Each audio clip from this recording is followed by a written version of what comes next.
Good evening. It's May 5th, 2015. We're here for our first regularly scheduled select board meeting in May. We know that the meeting has been officially warned because we convened at 5:45 and went into executive session to discuss, among other things, contracts and real estate matters and labor relations matters. The first item on the agenda generally would be approving minutes, but we don't have any minutes for approval tonight.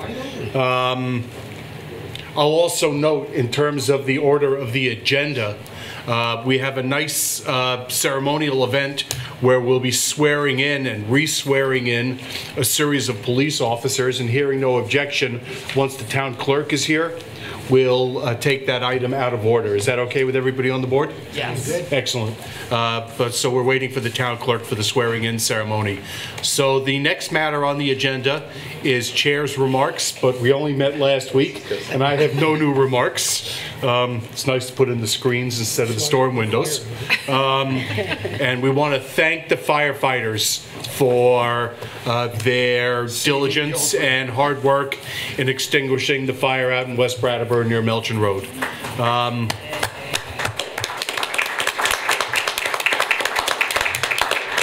And ask everybody to be diligent, because these are particularly dangerous forest fire times. And then the next matter on the agenda is town manager's comments. Mr. Elwell? I also have none this evening. Thank you. All right, so Peter's got nothing to say. Are there, well, he has something to say, but later.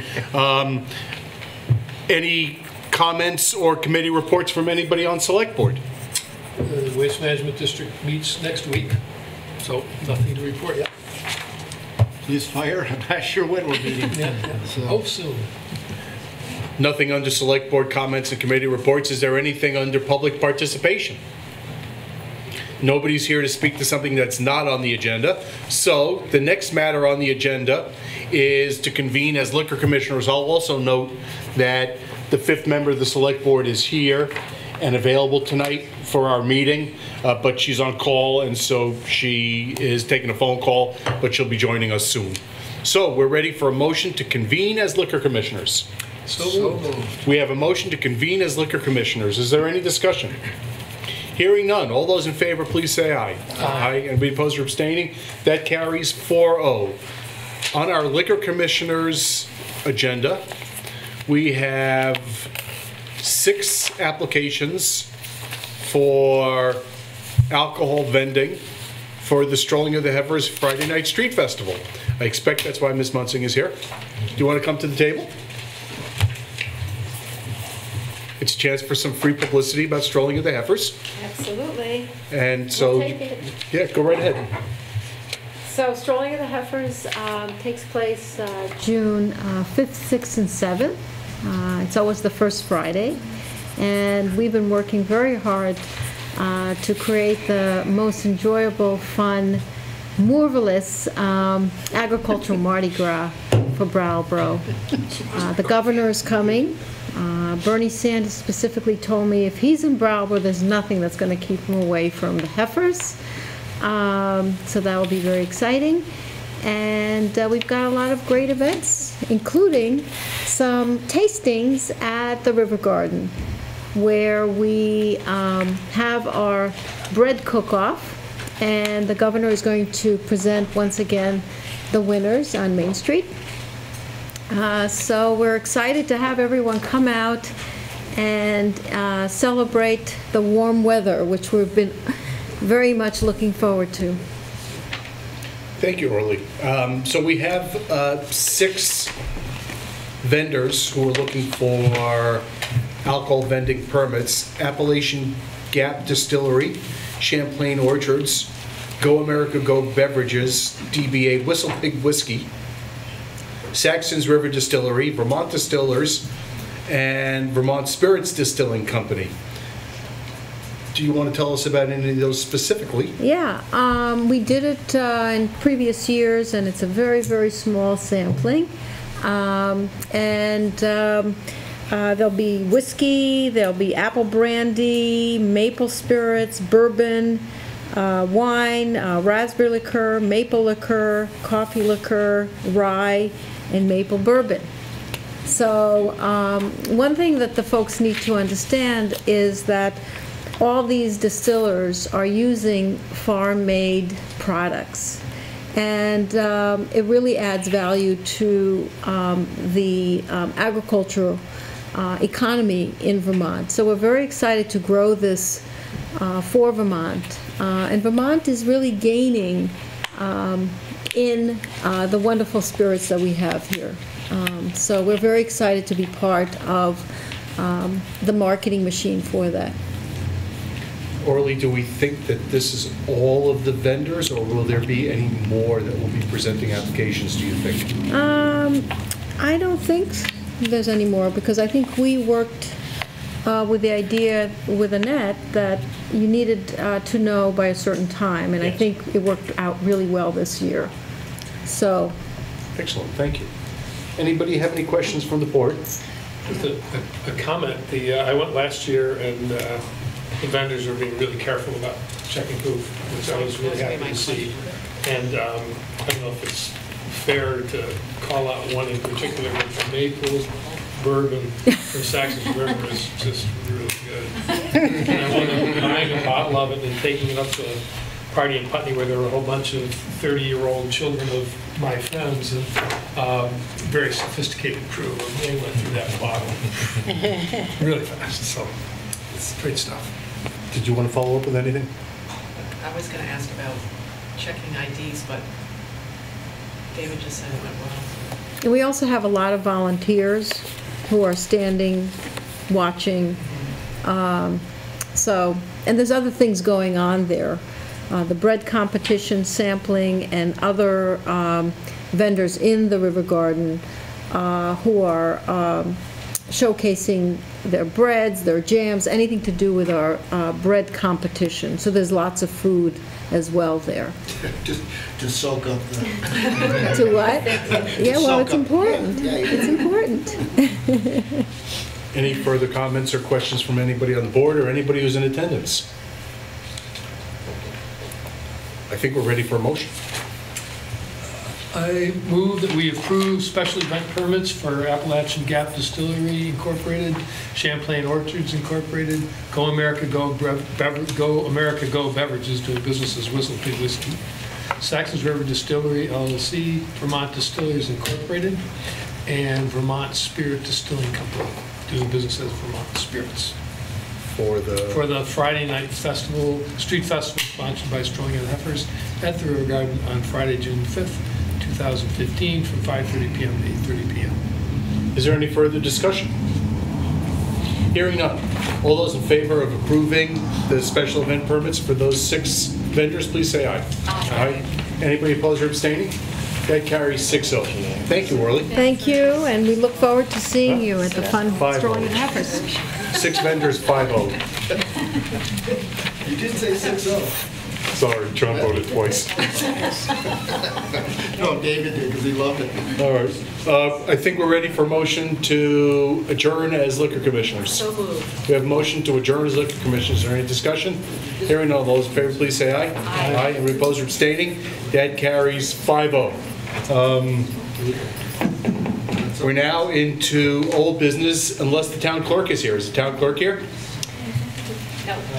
Patrick just All went right. to look for. Next matter on the agenda is select board goals. That's under unfinished business. Peter, would you like to talk with us a little bit about the changes in the goals since we were last year? Thank you. You tentatively approved these a week ago. You gave direction regarding one minor modification to, not minor actually, one substantive modification to one of the goals, and that was related to economic development, where instead of declaring an intent, it was to establish the expectation of a review by the select board to determine what our intent is. So there's that change has been made.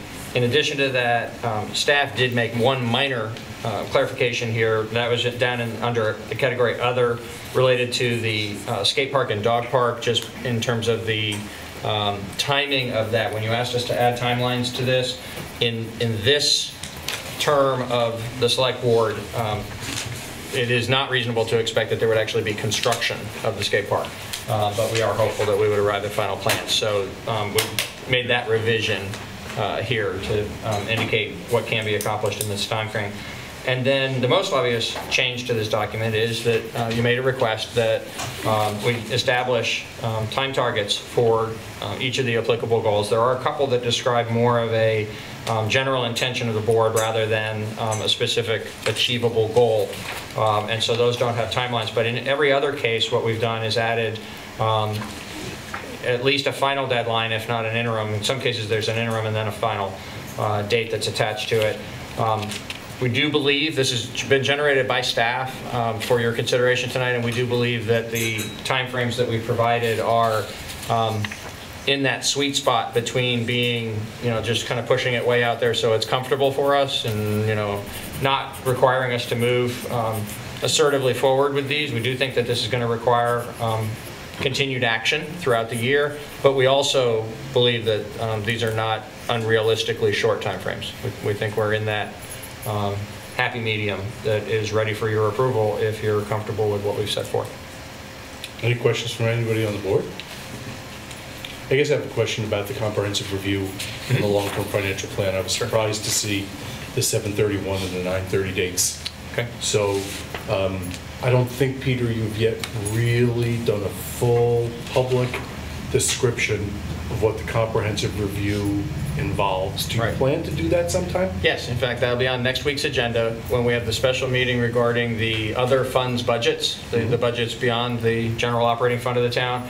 I'll also give a full update on where we are with the financial project, and based on where we are today, the progress that we've made and the work that we're in the middle of right now, I am confident that we're on time with what I had proposed to you earlier this year. So that would actually be a July 7th select board meeting and a September 2nd select board meeting for consideration of those two different documents that are listed here in the goals, to give us a little breathing room and possibly hit the second meeting of those 2 months rather than the first meeting of those 2 months. I put the last day of the month in each case. Excellent. Any other questions or comments? Anybody in attendance have any questions or comments? Then we're ready for a motion to approve the select board goals with deadlines and dates as presented. I move to approve the annual select board goals as presented. Is there any further discussion? Hearing none, all those in favor, please say aye. Aye. Anybody opposed or abstaining? That carries 5-0. Thank you, Peter. That's really helpful. Is the town clerk here? This could be like a mantra. Is the town clerk here? Where's Waldo? So the next matter on the agenda is municipal center life safety improvements. Peter or Patrick? Peter? Yes, sir. Thank you. What's reflected in your backup, we're happy to present, is better pricing, far better pricing than what we expected for this first phase of work that needs to be done for the life safety improvements here in the municipal center. The bids have been vetted. As we indicated to you we would do, we now have done, which is reviewed the bids with the Division of Fire Safety, along with Steve Horton, and our own chief and assistant chief in the fire department. So we're extremely confident. This is a well-qualified firm that we're confident will do the work well. All of the bids that we received, with the exception of one, were substantially under the cost estimate for the job. So it turns out it was just a conservative cost estimate, and that this is a real price for which this work can be completed. You'll see in the first page of the memorandum that Patrick prepared for this, to explain this item for this meeting, that there are a number of smaller related pieces of work that need to be completed in order to actually finish the installation of the fire alarm. So the contract would be for $36,850 for to the low bidder, J. King Electric, for the actual fire alarm installation. There's a variety of other expenses that are itemized in this memorandum, and the total budget for this work that we're asking for you to authorize this evening is $52,785. If you have questions, we'll be happy to answer them. Otherwise, it's ready for a motion on both. We need you to both award the work to J. King Electric and authorize the budget for the job. Before the motion, if you would please, once again, describe the scope of the work. It's a matter Sure. that's been in Yes. discussion over a period of time, and there's been questions about continued use and occupancy of this building. Yes. So please describe the scope of the work and the reasons we need to do it. The work is required because we are currently not meeting state fire code. The most important item that is lacking in the building is a fire alarm system. We have differentiated in conjunction with the state Division of Fire Safety officials. We've differentiated the pieces of work that need to be done in order to bring this building up to code. We've differentiated the parts of that that relate to protecting property from the parts of that that relate most directly to protecting life. Obviously, there's an interrelationship between those, and they're not purely in one category or the other. But the fire alarm system, more than anything else that needs to be done in this building, will save lives. And so it needs to be done as the first priority as soon as possible. There are 2 additional phases of work that we anticipate doing. We, based on your prior action, our proposal from staff, your approval of what we proposed, we have gone back to the Division of Fire Safety and proposed that we do this piece as soon as possible, and then have a plan in place by the end of September of this year for how we will accomplish the other 2 phases, and then accomplish those other 2 phases within 2 years after that. And Division of Fire Safety has said, yes, keep going as fast as you can, but they can live with that time frame. They know that we're serious about it. They know that this is expensive work. In total, the 3 phases of work are expected to cost approximately $500,000. This one's coming in a little better than budget, but it's also the smallest cost of the 3 pieces. So, you know, we're off to a good start. We need to stay at it. The discussions that we're having sometimes here and sometimes elsewhere in the community about the age of this building, the condition of this building, and the potential future use of this building, unfortunately isn't relevant. It would be helpful if it were, because of the cost of these improvements. But the fact is that for the foreseeable future, we're in this building, inviting the public into it to do public business every day. We have a few dozen employees who are working here every day, and the building doesn't meet the fire code. We wouldn't let a private employer leave their building in this condition, and we need to bring ours up to code. So, Peter, can I just ask one thing, and I know this is after the fact, but has the system ever failed? Has the system ever Has failed? the fire alarm system ever failed? The fire alarm system is insufficient. So we, you know, I'll state the obvious and say we haven't had a fire in the building where the alarm system failed to go off. But the point is that the system, based on what is required of such a system in a public building, can't be expected to sound the alarm, literally, under all circumstances where a fire could be foreseen to occur. In other words, it would be reasonably expected that there are places where a fire could start in this building, So there's not and the monitoring. people in the building would not be properly warned and get out in time. And my second question is, and it may come back and bite me, but have we hired Steve Horton? Oh, yes. Okay. Yeah, no, Steve is advising, he's, I believe, been hired by Select Board action related to the work that he's doing on the broader police, fire, town facilities issue. Right. And we have utilized him for small amounts of money within first Patrick's authority as interim town manager, and more recently mine as town manager, to assist with pieces like this where he's already got a background and an expertise from the other work he's done for the town. Okay, I just wondered if I missed something in No. the meeting that This piece of work, I don't believe you specifically authorized. It's just a couple of $1,000s worth of work that's within our authority to utilize his Okay. expertise to make sure that the job gets done well. Yep. And in fact, correct me if I'm wrong, but we actually did a scoping study for responding to the fire code violations that also was commissioned on the town manager office's authority rather than having to come to select board. So Yes, the that's report that correct. we got from GPI Yes. was commissioned and approved without the board seeing it because it was within the town manager's office's I authority. just see his name a lot, so I was just wondering if there was... And you will continue to on these Right. town facility projects. He's proven to be a real asset Yeah. to us in terms of when he speaks with the contractors Yeah. that are lining up to bid on these jobs, he They listen. speaks with an air of authority that Right.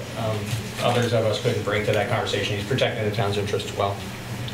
Can you say when the work is expected to begin and be completed? Yes, it'll begin as soon as possible. I don't know exactly when that will be, but we would hope by the end of the month. And it's only expected to take about 6 weeks. 4 weeks. 4 weeks to be completed, so. Excellent. Yep. Anybody else on the board? Is there anybody in attendance who has any questions about the fire alarm system work? Hearing none, we're ready for motion. All right. I move to award the Municipal Center Fire Alarm Project bid to J. King Electric of Vernon, Vermont in the amount of $36,800 to authorize the town manager to execute a contract with J. King Electric for installation of the new fire alarm system in accordance with the town's scope of work and the company's bid, and to approve a total overall budget of $52,785 for this project. Is there any further discussion? Hearing none. All those in favor, please say aye. Aye. Any opposed or abstaining? That carries 5-0. I hear the town clerk is here, but before we go there, since we're talking about construction and contract-related work, it is important to make an announcement and to notify the public. Peter, can you please speak briefly about what's going on at the Western Avenue Union Hill Yes. intersection, how it's going to unfold and how long it will take? Yes.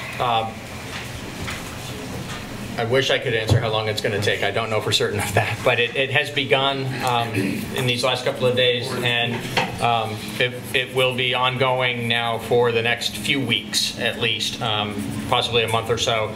And the work is narrowing the intersection at the top of the hill so that vehicles coming to the top of Union Hill before entering Western Avenue will be in a narrower area of roadway, the purpose of which is to create a smaller area for pedestrians to pass from one side of Union Street to the other side of Union Street at that intersection. That's the primary factor here, is to create a greater degree of safety for pedestrians.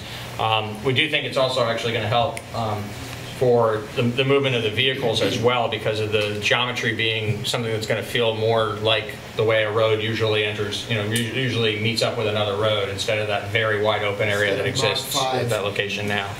But the main purpose of this is to create a smaller distance for the pedestrians to cross Union Street as they travel east and west on Western Avenue. A lot of children going to Green Street School through there. They do have the benefit of a crossing guard, but only when they're in the early morning and afternoon after school hours. There's a lot of times when kids are using that and adults are using that without the benefit of a crossing guard. This would be a nice safety improvement for the community. So there are likely to be substantial periods of time in the next 6 weeks where the Union Hill, Cedar Street, Western Avenue intersection is going to be bottled up. Both Union Hill and Cedar Street may be closed, outletting into Western Avenue. So people are encouraged to use alternate routes and to be patient when driving through that area, because there's going to be significant construction going on there over the course of the next month. That's correct, and we will be maintaining the usual one lane in each direction on Western Avenue, but it's going to be that shifted around and narrowed, and people are going to need to travel through there more slowly than usual. Any further inquiry about that construction work? All right then. Yeah, we're ready for the next item on the agenda, which is the police department swearing in ceremony. Happy. Peter, would you like to explain what we're doing? Yes, there have recently been promotions in the police department, and so promoted officers and other officers are joining us this evening to retake their oath in service to the community. Glad to have you all here this evening. Are we ready? Okay, here we go. I'll have you repeat after me. I, and state your name. I, I, Mark Jason Hamilton, do solemnly swear do solemnly swear that I will defend, enforce, and obey that I will defend, enforce, and obey the laws and Constitution of the United States of America, the laws and Constitution of the United States of America, the state of Vermont, the state of Vermont, and the town of Brattleboro. and the town of Brattleboro, That I will faithfully bring credit to the department that I will faithfully bring credit to the department and myself as, whatever your title is, and myself as patrolman, that I will strive to preserve life that I will strive to preserve life and to maintain all human rights, and to maintain all human rights, and that I will faithfully perform the duties of my rank and I will faithfully perform the duties of my rank to the best of my ability, to the best of my ability, so help me God. so help me God. Congratulations.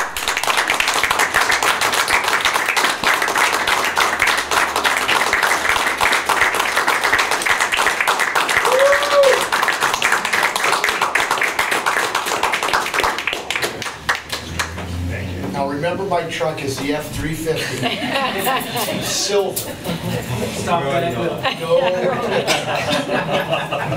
Thank you. Thank you.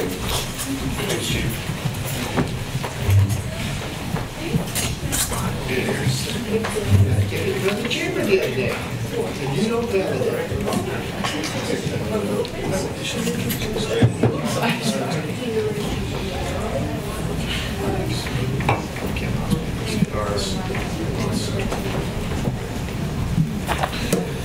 So the next and last item on tonight's agenda is a presentation, well, the next item, but not the last item, I'm sorry, on the agenda is a presentation about the Brattleboro zoning ordinance. So we should be clear, there has been a comprehensive rewrite of the Brattleboro Town zoning ordinance that's been made publicly available for comment. And because changes to the zoning ordinance can have such a significant impact on development in town and people's individual property rights, we have asked personnel from the planning department to make a number of presentations to us about the way in which these changes were planned and what changes would occur with this new zoning ordinance. The zoning ordinance is available in the planning department. New zoning maps are available in the hallway on the second floor here at Town Hall. And the goals that we adopted about 20 minutes ago call for us to have 2 public hearings and then to finally approve these new land use regulations by August 31, 2015. We're having these presentations to update the board and also to make this information available to the entire public and to anybody who's interested in these zoning regulations, although there's nobody here but the board. Can we scan the audience? No members of the press, nobody. Nobody. So hopefully this presentation will be useful for board members, and hopefully people have the opportunity to watch it on TV. Rod, you pack them in, buddy. It's what we do. We help Brattleboro sleep. So, Rod and Sue, take it away. We're just waiting for something to take it away. Thanks for coming. You're welcome. Oh, here we go. Good. Should I pass this on first? Yes, one did that. Let me just see if I can get the right version here. Proposed zoning map for your, we go through this slide. Thanks.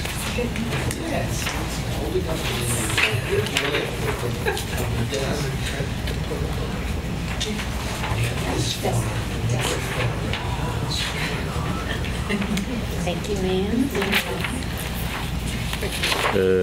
Just 1 minute. I'm just gonna. Do you have a way of making this just be the? You have a different version of. And while you're thinking about, and Rod, while you're working on this, Yes, actually, ask me questions. That's good. well, No, it's okay. why don't you just describe what your plan is for presentations. Right. 1, 2, 3, during what time frame, and covering what topics in general. Okay. I'm going to do this from memory because you have a memo in your packet. But so in your memo, there's 2 meetings scheduled where we're present, trying to get the PowerPoint to work. Tonight, and then on June the 2nd. Tonight, we're presenting the first of 2 sessions. The first session, the first presentation, which will be the first half of this evening's presentation, is zoning districts and its uses, and then the second presentation will be actually on protecting rural landscapes, and we have a different presentation for that. Our proposal for both this session and the subsequent session is to encourage you to ask clarifying questions while we're actually making the presentation, then allow time for questions of more substance at the end of each of the presentations. So there's 2 presentations tonight, and there'll be 2 on June the 2nd. The ones on June the 2nd are specific to commercial districts and the changes that we propose there, and then also the more procedural questions about how the new land use regulations will be structured and how they'll be enforced. So we've got some weird issue here. Are we going to be tested on this? Yes, there will be a test. There will be a test. So Okay. why don't we? Okay. Yes. Okay. Hey. All right. So thank you. I'm going to start off. Sue and I will be sharing the presenter function tonight, and I'm going to try and keep my shoulder out of the range of the projector. We have been working around these issues at least as far back as when we developed the town plan. And so many of the ideas that you see presented here and contained here actually predate the process of the town plan. And we've done extensive work through the town plan writing process. As you remember, you adopted that in 2013, early 2013. And so this is the first large product, if you like, out of our department and out of the Planning Commission since the adoption of the town plan.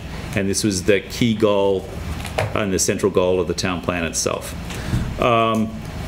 What we considered was the existing character and function of Brattleboro, and that's portrayed here on this screen. And then what we also thought of was how to actually induce, whoops, forget about that. Let me just, what we were interested in was, where applicable, making the most of the place-specific attributes that Brattleboro is famous for, and enhancing other areas of Brattleboro where we feel a bigger commitment to placemaking would make an improvement. So for tonight, in this first presentation, what we are proposing, what we propose to talk about is the number of new zoning districts, the total number of zoning districts, the adjustments that we're making to zoning district boundaries, and then to also talk about our methodology. So, as I mentioned, the public comment that we received through the town plan process, previous area plans. So an area plan in this version is back in 2000 and 2001, there was a gateway study for the Exit 1 Canal Street neighborhood. There's been area studies of West Brattleboro, and there's been area studies for the Putney Road area, each resulting in master plans. So in conjunction with that, we had a commercial land use study done as part of the town plan. This informed this work. There's been significant changes in state policy and directives encoded in statute that also have shaped this work, and so it's responsive to the current set of requirements. It reflects long-term community development goals, and it also reflects best practices for planning. So what we've done is observe, as I said, current character and function, and focused on opportunities for placemaking. And in particular, we're looking at village center, neighborhood centers, mixed use areas, and the service centers as being opportunities to enhance placemaking. This is the the proposed zoning district map for the town, and this represents the changes in the number of districts and the titling of districts that I just referred to. So each major proposed change, Village Center, Rural Business, Putney Road Neighborhood Center, Canal Street Neighborhood Center, Mixed Use and Urban Center will be presented via a series of images tonight with maps, and the intent here is to foster discussion on your part. So let's move on to the next slide here, which presents areas to the west of town. So this is the West Brattleboro portion to some extent of the presentation. So we're focusing on the Village Center area, and then further west, the Rural Business District. Okay, so what we have here is a series of, did you want to take this one away? Yeah, sorry. Series of images taken from both Rural Business and the Village Center. So first, for the Village Center, the intent of that zoning district is to protect and enhance the historic built form by improving basically the gateways to the east and west, and maintaining the scale and the mixed-use character of the district. Not proposing very many changes in use, but we are allowing, I think, we're going to have more uses that are permitted by right. So this is a mixed-use kind of area. It's got civic and retail and residential uses, but our current zoning actually has a lot of uses that need conditional use approval. So a restaurant, which is typical to have in a center of a community. So that's something that will be permitted by right. It still needs site plan review, but we've tried to take a look at the uses and say, what do village centers have, and make sure that those uses are permitted, or at least conditional. I think that there's been a little tightening up of the boundaries here, just so that it goes with property lines. Some of our zoning districts date back to a while ago when there wasn't the GIS and easy mapping that goes on now. So a lot of times it was just a distance from the road. Now we've got better mapping capabilities, so we've kind of snapped them to parcel lines. There's no change in the minimum lot size, and no substantial changes to the setbacks. But there will be building design standards that we're going to talk about in June. And the idea here is to kind of have the compatible look, not trying to replicate, but just make it fit in scale and in form to the existing buildings. So there is a requirement for 2-story buildings, and if you have a roof, it should be a 6x12 pitch. But again, we'll talk more about the building design standards at the June meeting. The rural business, which is further west in the brown, that's one of our actually newest zoning districts. I think that was put in place in 2010. There's minor boundary changes. It extends a little bit further west on Marlborough Road to take into account the, is it the west, not Westgate? It's just beyond. It goes past the just beyond Westgate. Apartments that are beyond Westgate. Right. It takes into account those, and it actually takes into it used to stop on just behind the buildings off of Detman. Oh, let me. It used to go here. It actually goes all the way to the Whetstone Brook now. It does take into account some of Mountain Home Park, but those are all units that are in the floodway, so it doesn't really matter which zoning district they're in. We don't want development in the floodway, and it won't continue to be if those units go. Just through here. This is the first zoning district in town that did have some building design standards, so the idea is to kind of have vernacular, kind of Vermont architecture, kind of like Leader Home Center, the picture there, that's in rural business, and that was put in place in 2010, so that is continued in this zoning district. So no significant changes to either of these zoning districts. the rural business, we have added a couple of more traveler services than what exists now. So gas stations are uses that are allowed. They're not allowed now, but there is a concentration of gas stations. So. Okay. Are we good? Okay, so moving. So I could then ask a clarifying question. Yeah, sure. Yeah. So that means when I was on the development review board and we approved the Cumberland Farm, that was conditional use at the time? Yes. Yes. Yeah. Conditional use because it was a gas station? Or Just because that's- Just because of, Because a gas station wasn't a permitted use at the Right. time. right. Right. And so a big question at the time was, it's going to change the character of the area. And the response was, that's not going to change the character of the area. That's exactly what's everywhere you look out there. So just quickly to stay on okay. that area, there are conditional uses now on building styles? Since 2010, there's been a limited set of design standards that do a couple of things. Let me just zero in here, and so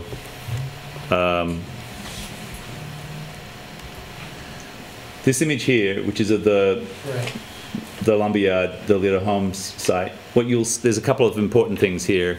One is might see the little hand here. So the key thing in working with the West Brattleboro community in particular that they realized was an important part of the landscape is actually the presence of the hillside in the rear of this building.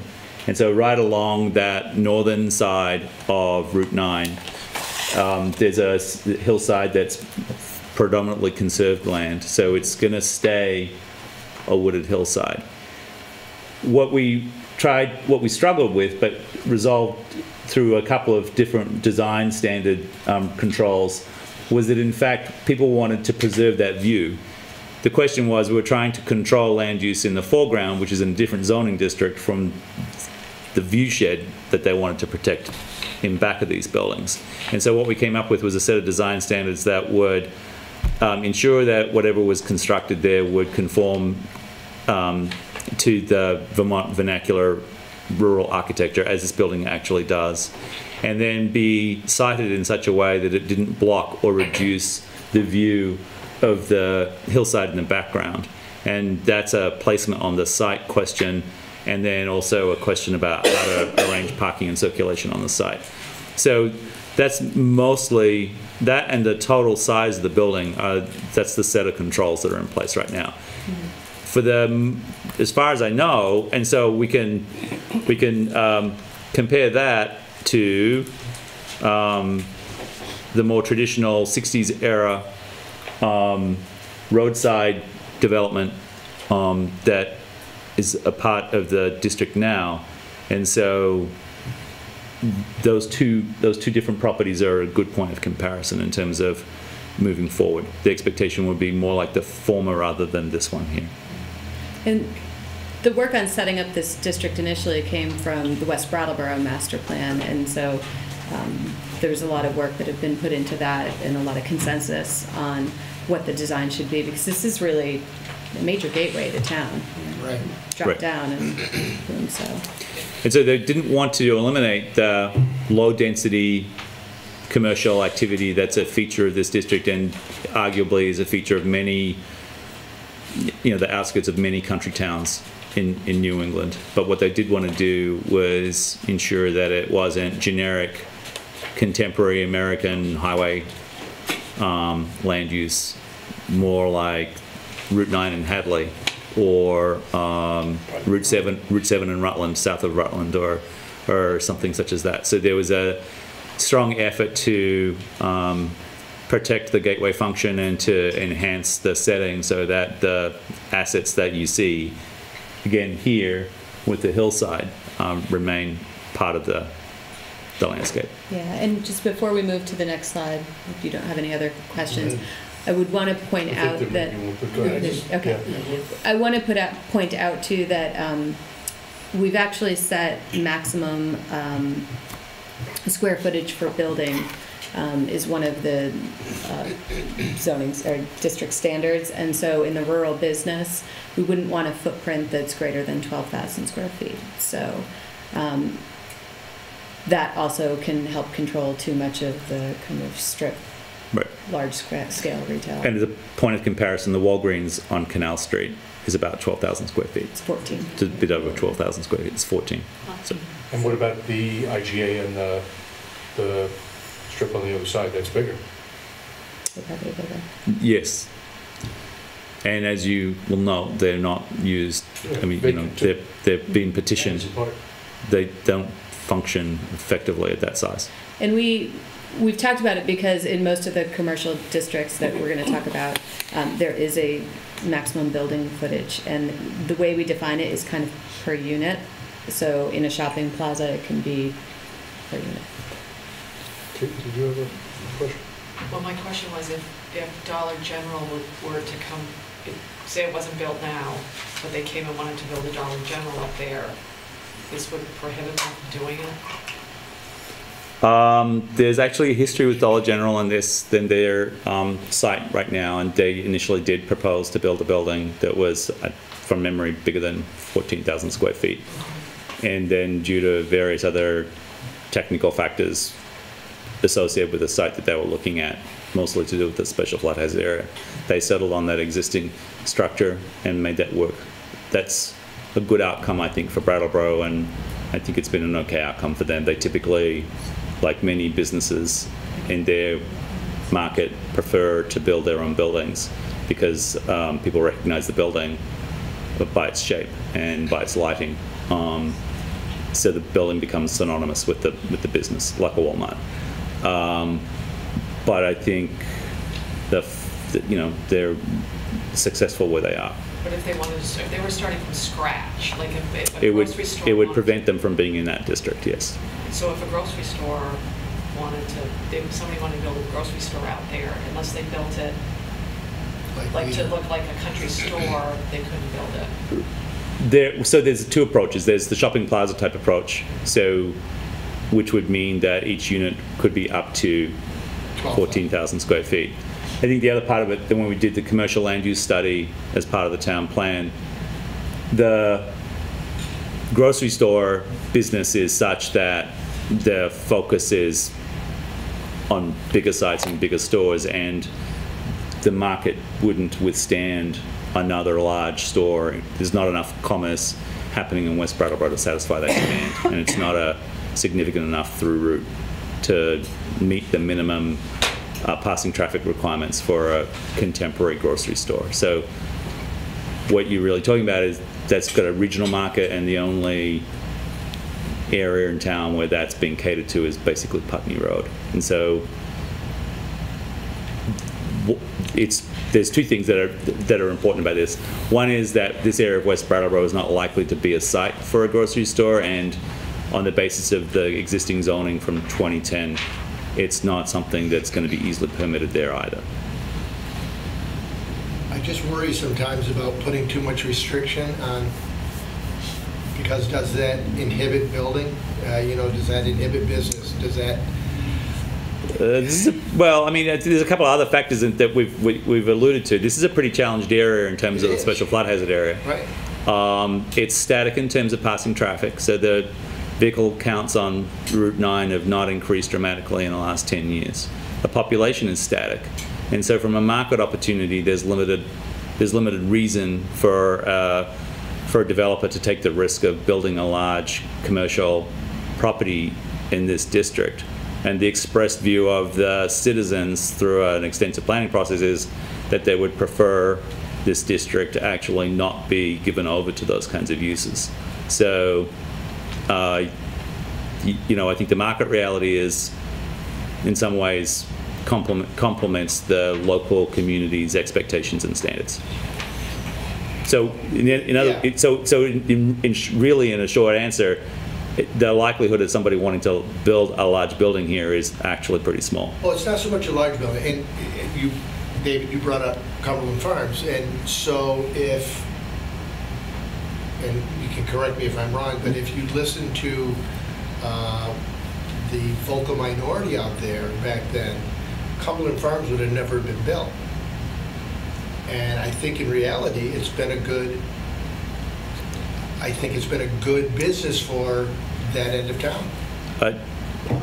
I don't disagree. I think that the Cumberland Farms actually conforms to the design standards that are part of the rural business district now. Right.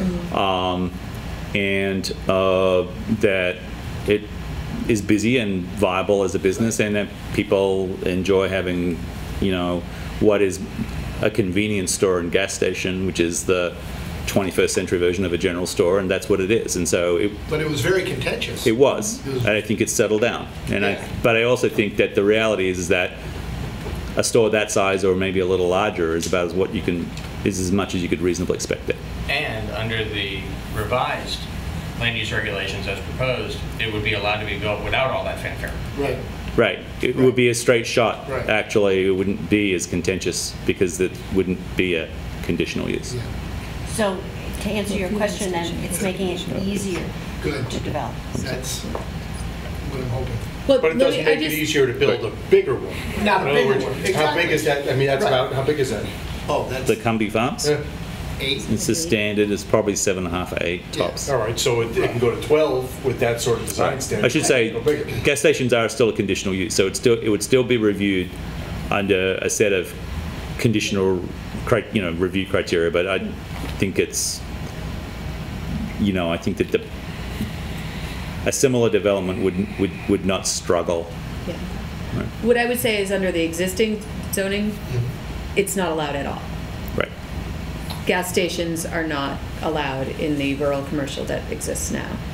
We're proposing to allow them. I think when Cumberland Farms went in, it must have been a use, whether it was permitted or conditional.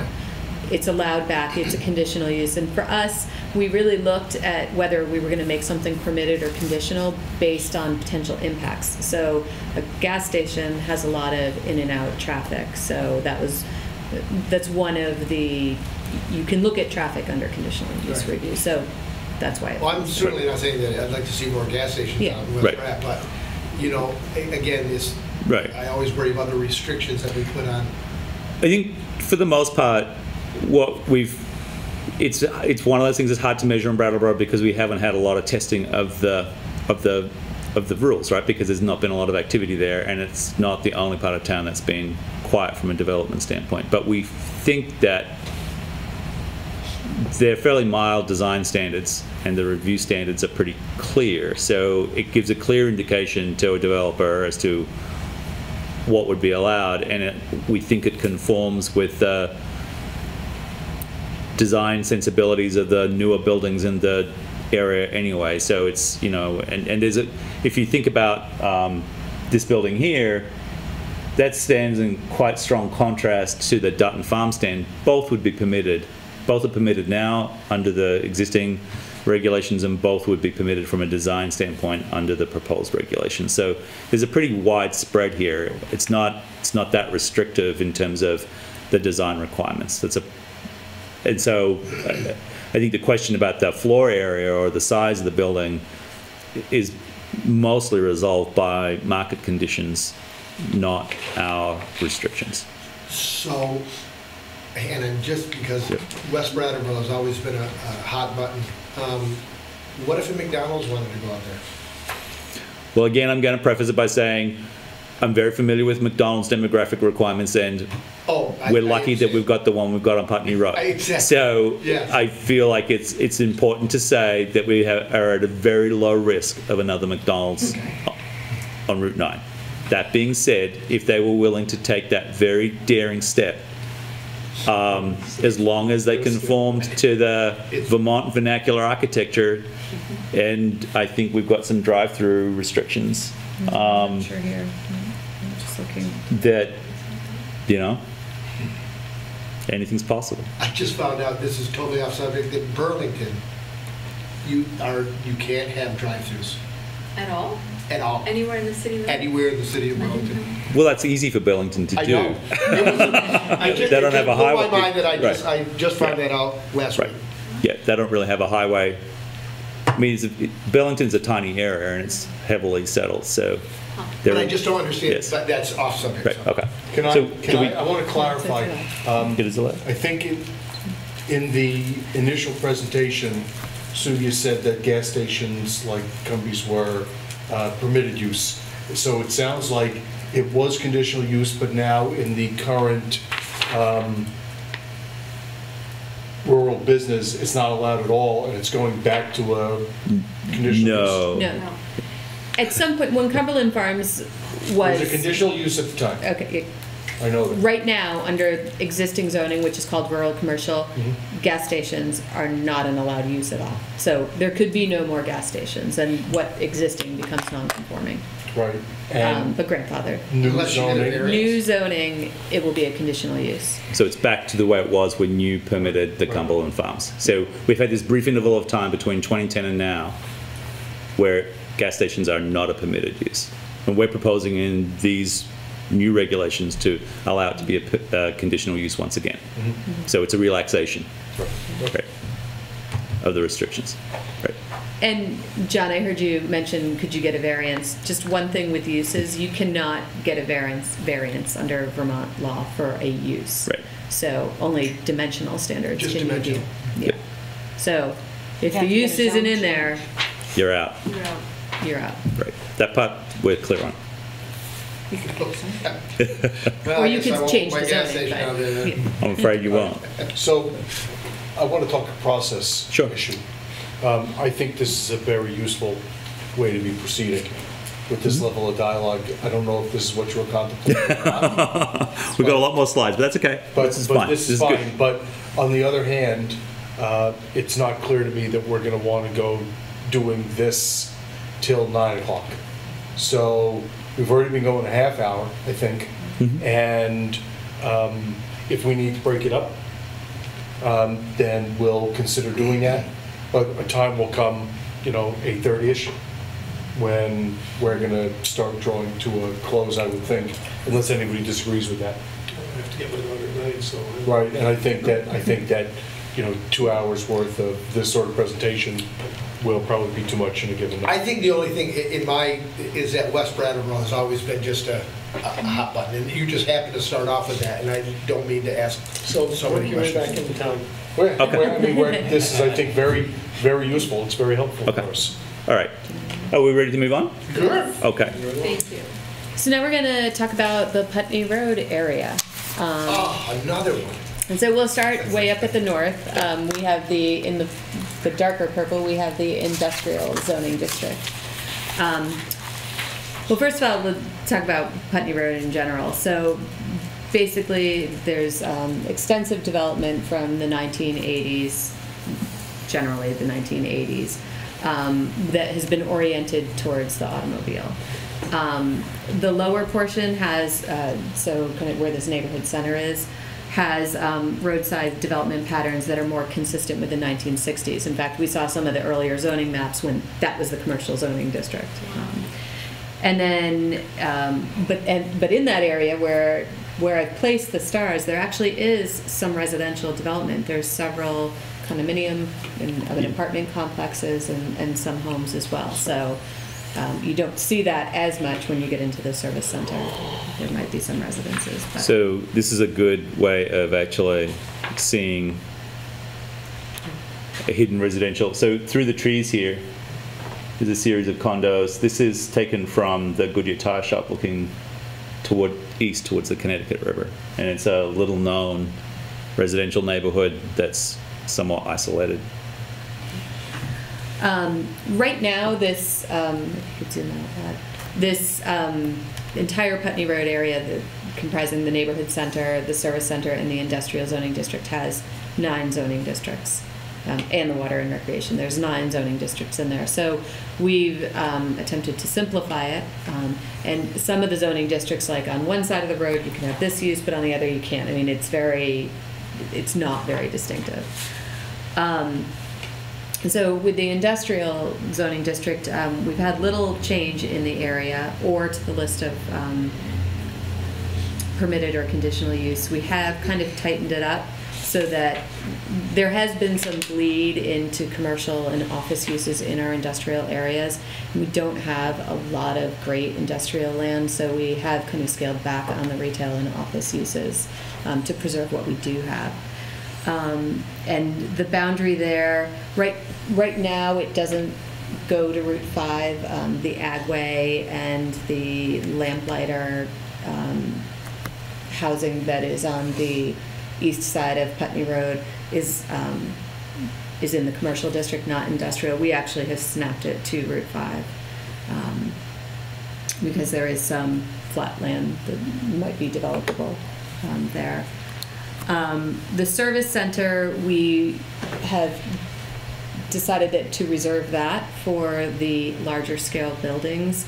There is no minimum building footprint in this area, so if a big box store wanted to come in, this is the place to locate. It's kind of been given over to the larger scale regional kind of retail uses as well as service, traveler services.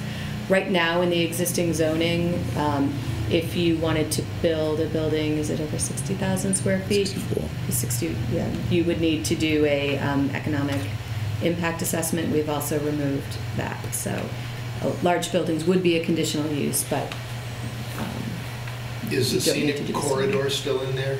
You know, well, I can remember years ago. For I-91? Yes.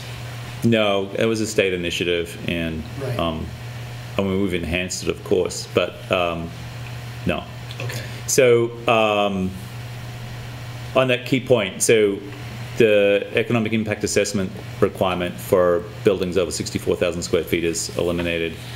The other thing that we think is important here is that what we're really trying to do through design standards, which we'll get to in the presentation on June 2nd, is address the really obvious impacts that need to be mitigated that are the same, whether it's a retail or a warehousing use or even an office complex or something similar, with modern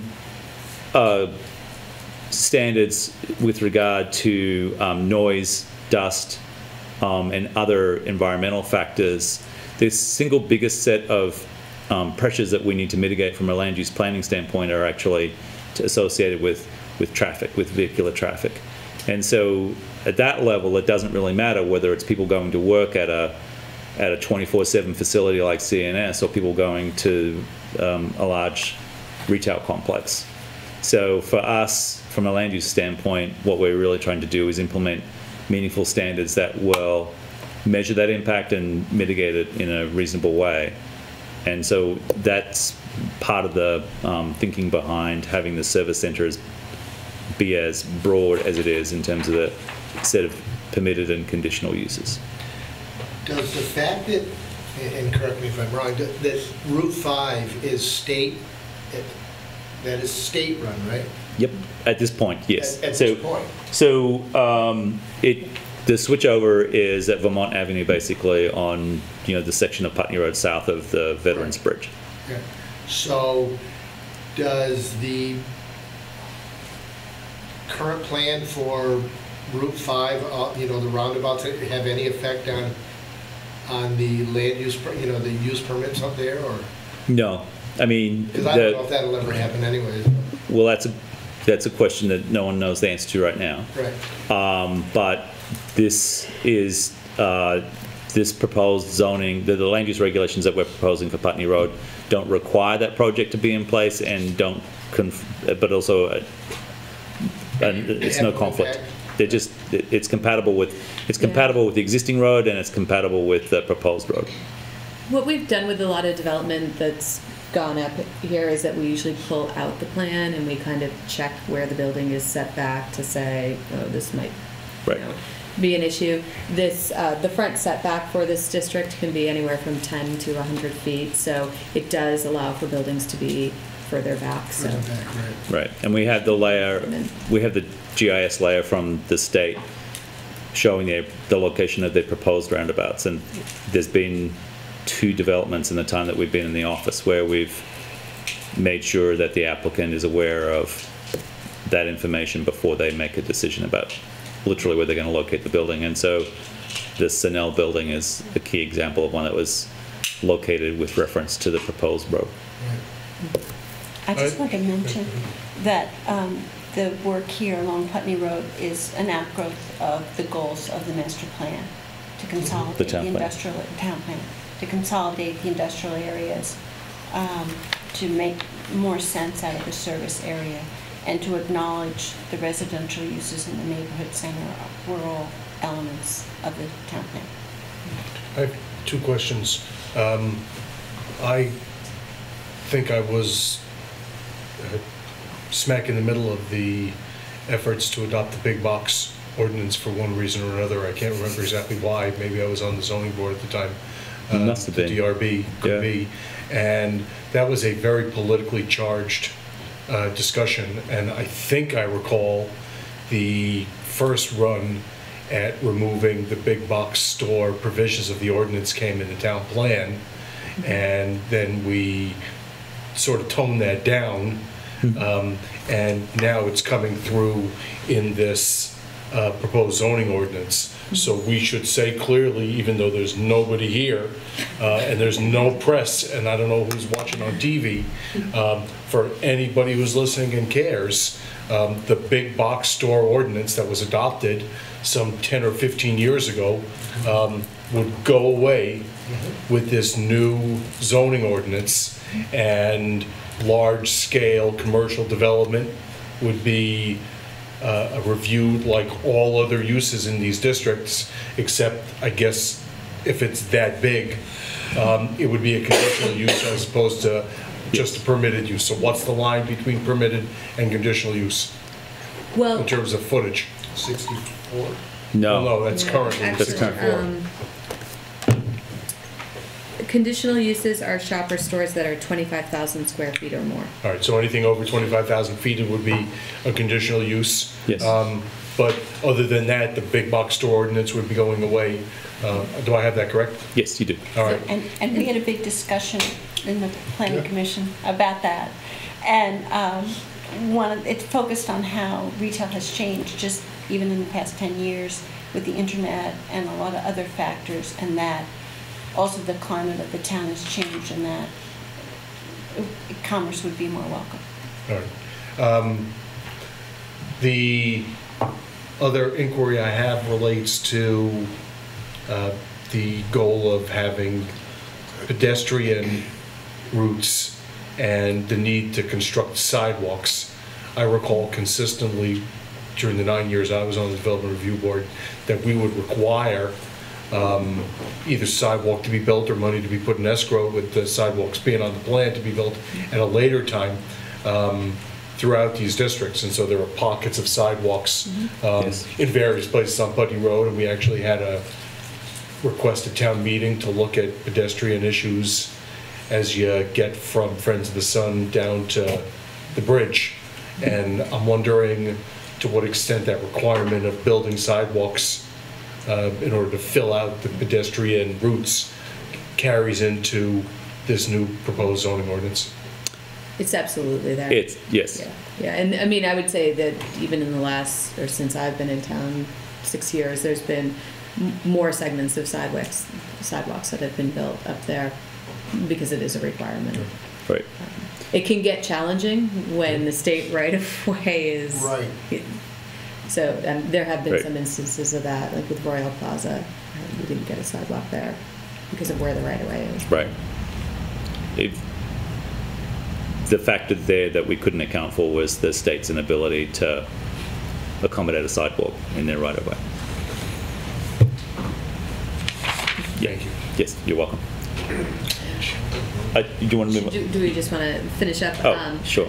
Just with the neighborhood center, so again, this is development that is already built a little bit closer to the road, and what we hope to do here is have mixed-use buildings. So there is a requirement that they be two-story buildings with the hope that maybe it's retail and offices or retail and residential, and that they can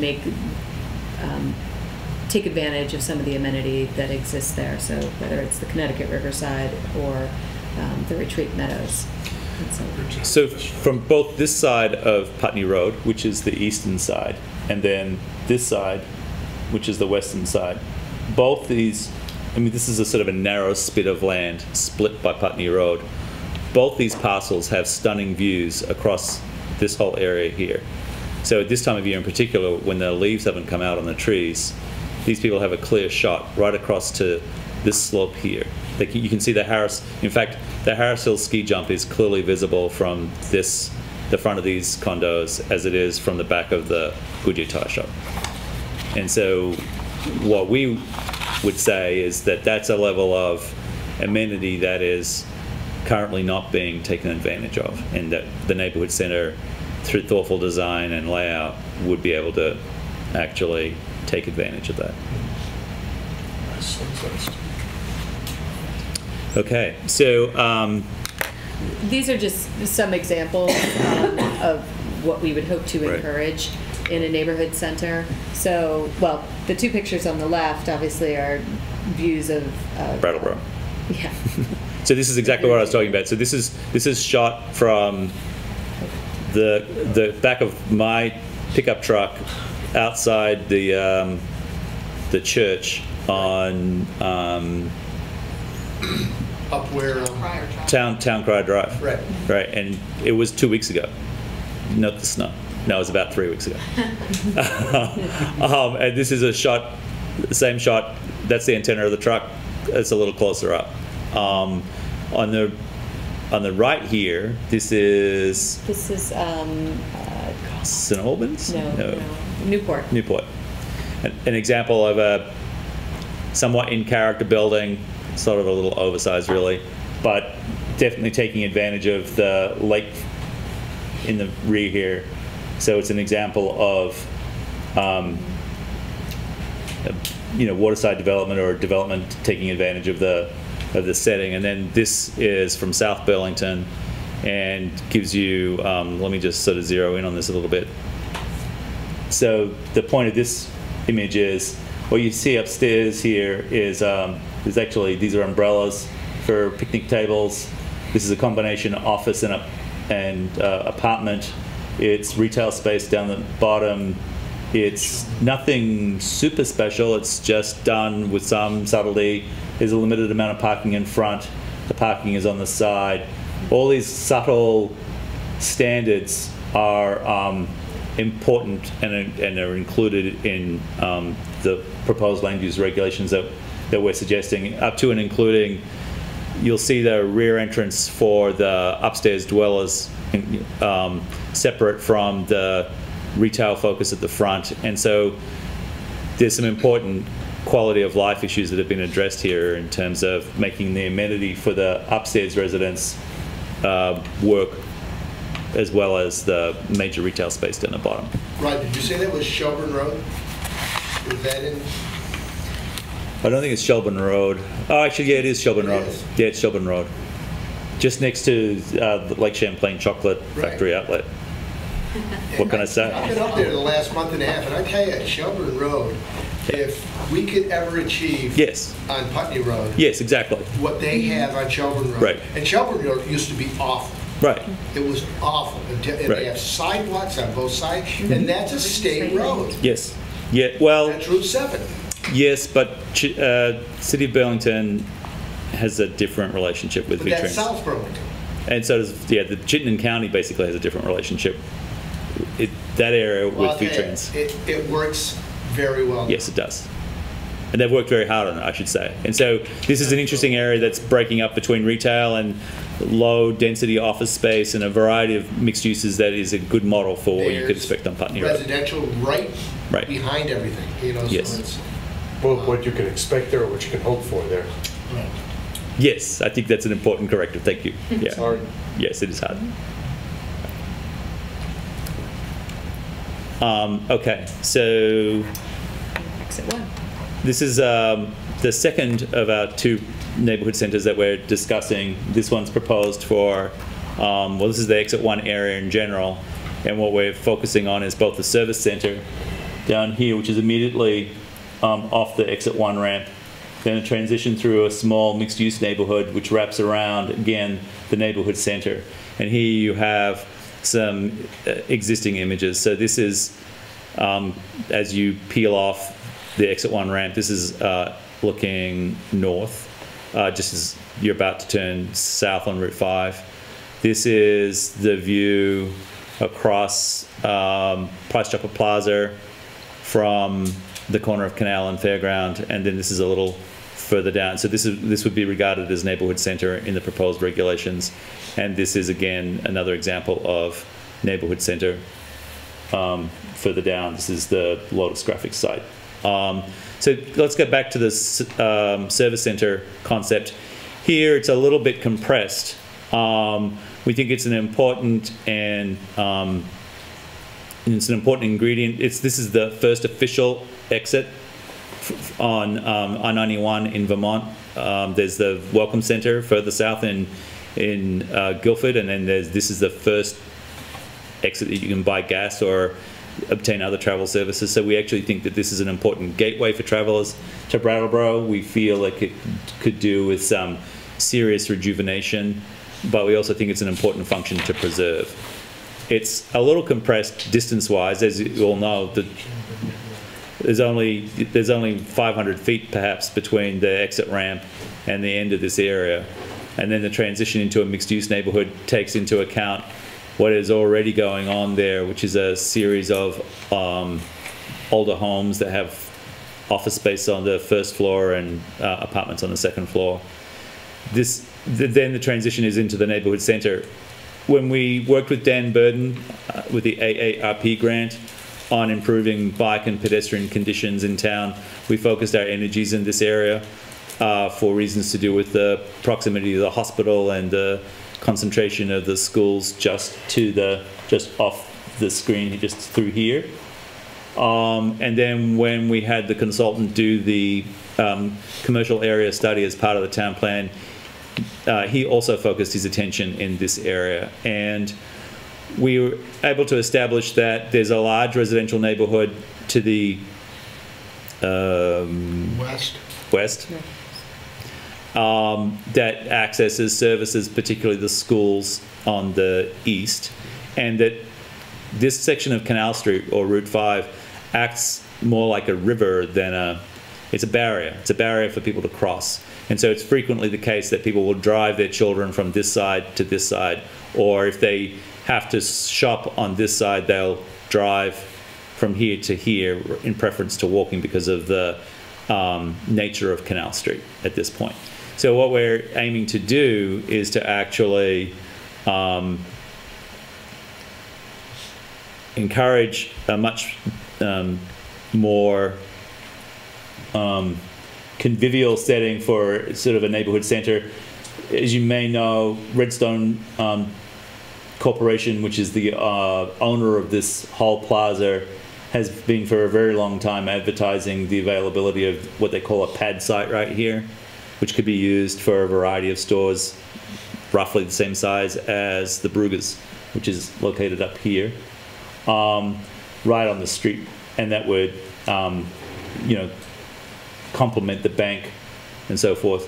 This image here is actually, is it from Dan Burden or is it from? No, this is from Roger, the commercial land use study. This is from the commercial land use study, which showed how by making that informal track that people take through the middle of the parking lot, actually making that into more of a street and sort of calling it for what it is, and then doing much more traffic control internal to the parking lot, you could change the whole atmosphere of this site. And where you've been through there at 7:30 in the morning, that is the street. It is, yes, and it's not to be taken lightly. Yes. Because people aren't that well caffeinated at that point. Exactly. So, and there's a variety of driving skills on display from the high school as well. Yes. Yes. So true. So this image on your right here is a mock-up of the proposed Red Clover Commons development for Brattleboro Housing Authority, which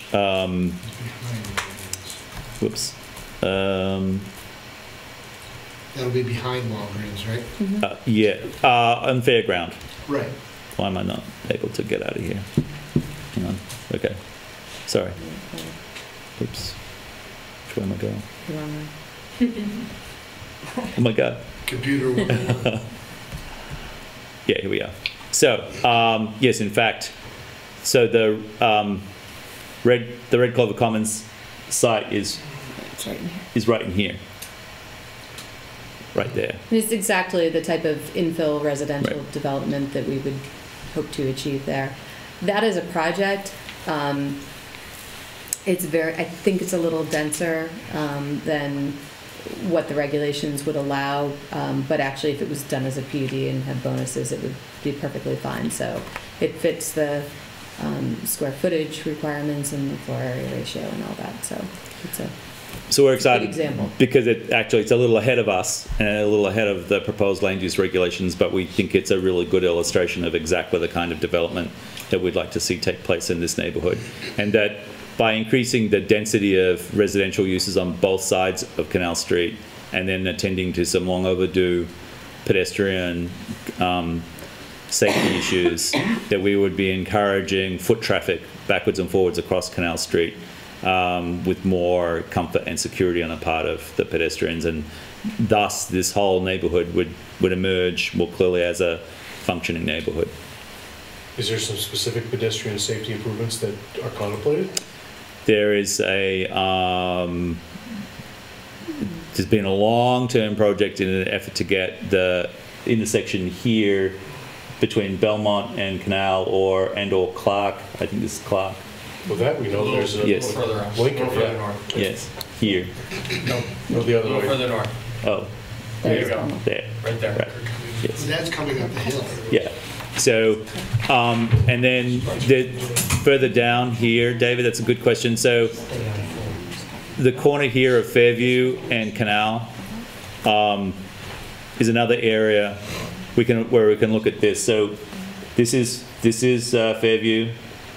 This is Canal.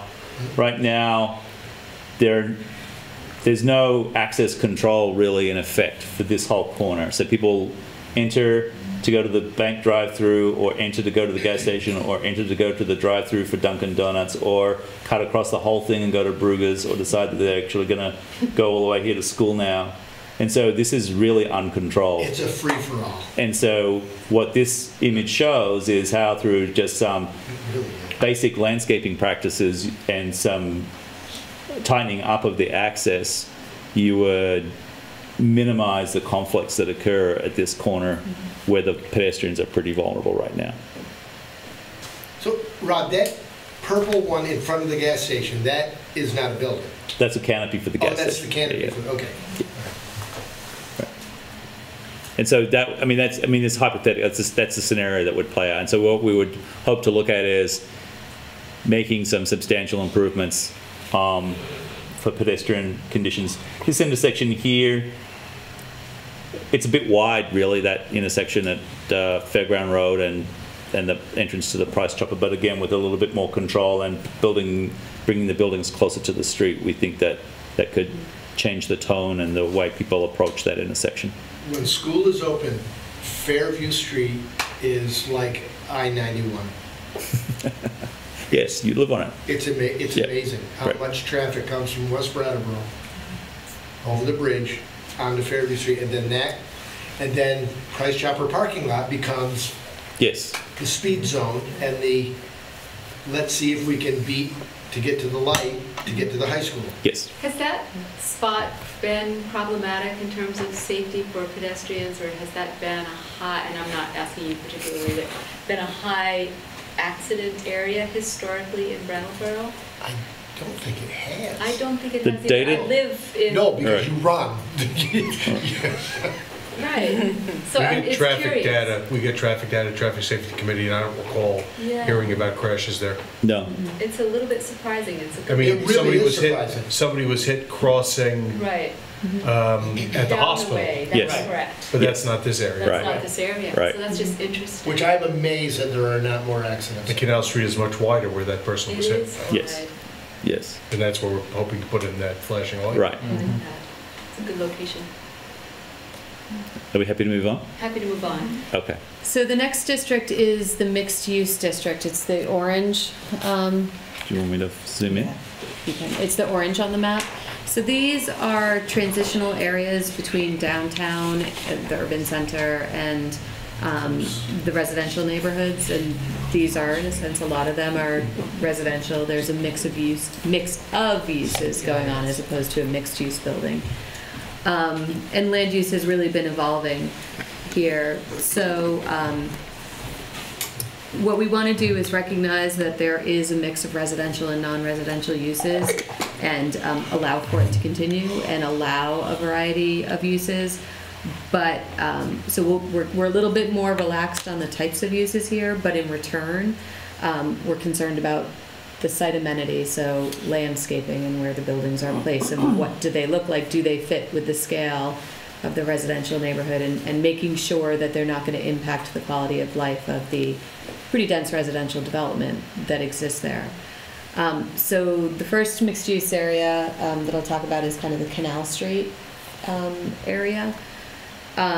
This consolidates several older zoning districts. So I think this was an area where there was a good 5 or 6 zoning districts in this area in little short segments. There was commercial industrial down in the Flat Street area, and commercial office as well. So we've put these in the mixed use, and again, the trade-off of having more flexibility of use is building what the buildings look like and how they fit on the site. So if you go back out to the map, the mixed use area is pretty wide along Canal Street. Then there's kind of the Burr Street, Frost Street, William Street, and the non-residential development in these areas is actually pretty old. A lot of it down on Frost and Flat Street was from when uses needed to take advantage of the water for power. So we're just recognizing that there's been a long history of non-residential uses, and they've turned over, and there's contractors and all different sorts of uses, and just kind of protecting those uses to continue. And then finally, there's the area around the commons, so just north of the urban center. And you see the pictures right to the left of that's the across from the commons.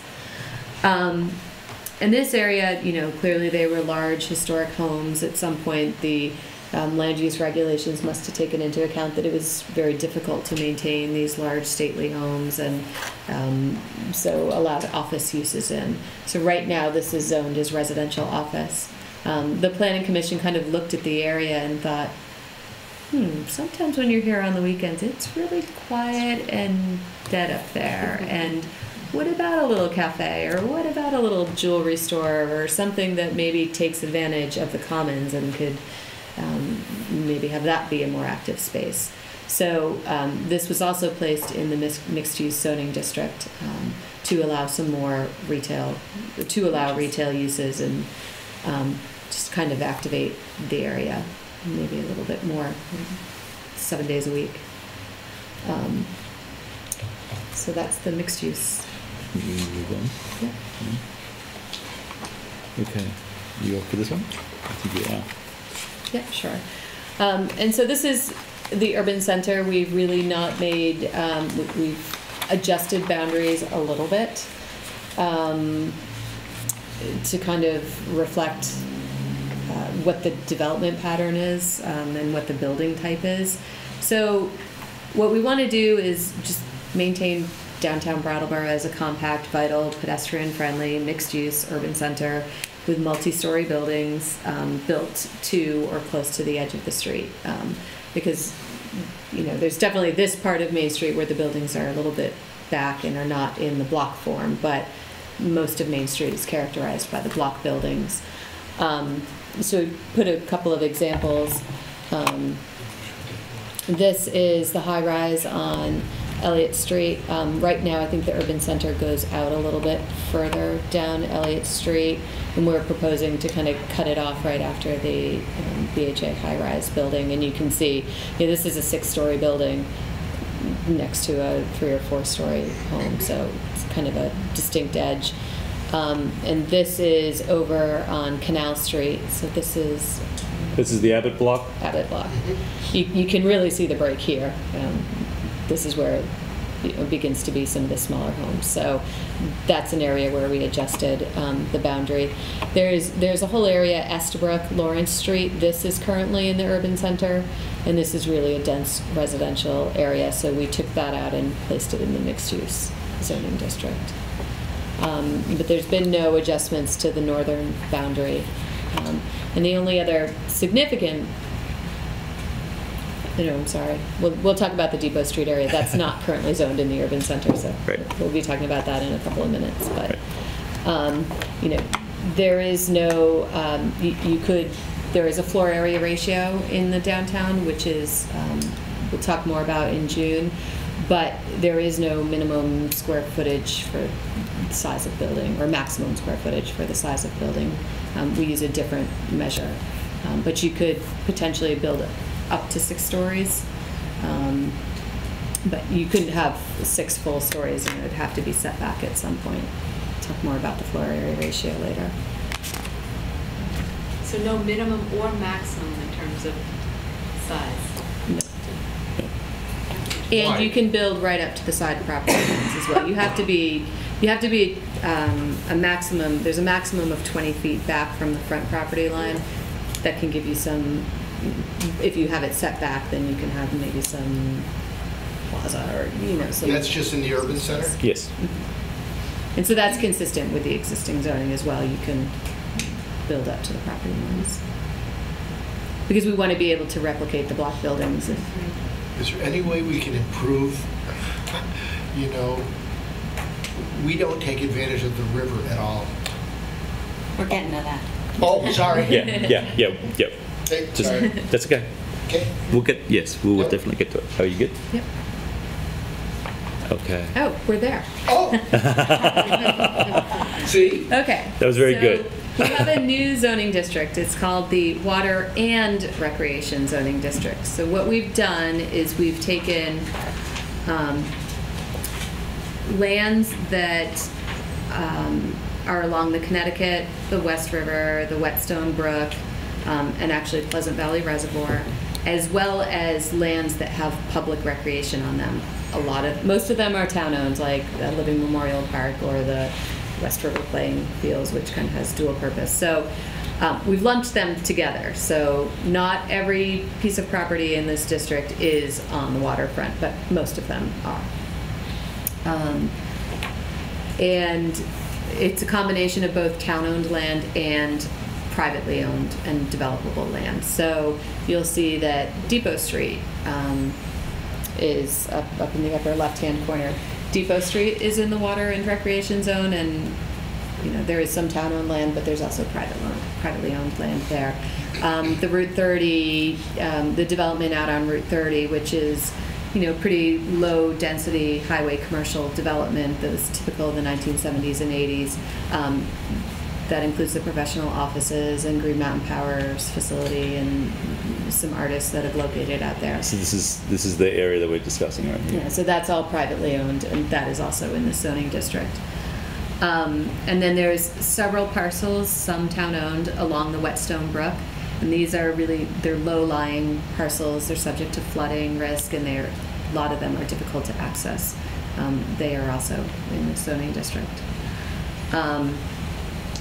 As for the Depot Street area, it's currently zoned industrial. In the early to mid 2000s, there was several studies done. Some consultants were brought in, where the community started looking at, well, how do we activate this area and transform it from industrial to more of a mix of uses. And so it's been talked about for probably 10 years, but this is the first attempt to do anything in the zoning with it. We feel that the town has made a lot of effort to clean up that area with our own properties and the improvements to the parking and the short-term parking for the train station, as well as pulling down the gasworks building. We still own the archery property, so there's potential there. And we also know that if when the Hinsdale Bridge is built, that will also change this area because it's going to be relocated south of Marlborough College. My children's children will see that bridge. Maybe before Putney Road. So, right through this area where the tank farm is, the bigger tanks, is the proposed link. So, that'll have dramatic consequences for the performance of Malfunction Junction, and it will also, because it'll be a controlled intersection at this point, signal controlled. And then this bridge here, the existing bridge remains in place, but it will become a bike ped bridge across to New Hampshire. So there's a substantial opportunity to program activity that's focused more on the river at this point as a consequence of that. So this proposed change to the zoning district here is in recognition of the bridge project going through. New Hampshire's in similarly difficult financial circumstances as Vermont. We understand that there's a wobble on the commitment, but it still might be 2020 for them to do the project, which in bridge construction terms is right around the corner. So, yeah. I'm going to hold you to that. So for this zoning district, we are allowing development. There's a wide range of residential, commercial, office, even kind of light industrial uses that would be permitted. But really we want to encourage development that can take advantage of the waterfront asset. And so whether it's providing for public access, whether it's just siting it so that the building, we have some examples actually on the next slide, maybe takes advantage of the views, or even if it's just improving riparian areas. So here's just some examples from around the state. Again, that one's Newport, so got a small building in a marina kind of setting. This down here, where the highlighter is, that actually is Brattleboro. That's the marina. That's the marina. Up on the right is Burlington, so it could be residential. There's probably better examples around the state, but that's what we could grab. And then this office building in the lower right is in Montpelier, and you can't really tell from this picture, but the side of where the numbers are, that's kind of the alley side, so there's a street or an alley there, and so it's very utilitarian on that side, but on the other side there's these, it's an office building and there's just great views of the river, so they've really taken advantage of that. So by allowing them to put the more utilitarian side to the road, they've taken advantage of their asset there. So this is a significant change, yes, to what is permissible. Well, yes. These are each examples of a design response to the site. Most of the areas that we're talking about for water and recreation that have been built out have been built out in an earlier era when so for instance here, it's hard for a passerby or a visitor to take into account that right behind this long, low building is the West River, and it's quite stunning at this point. The West River Park is just down here.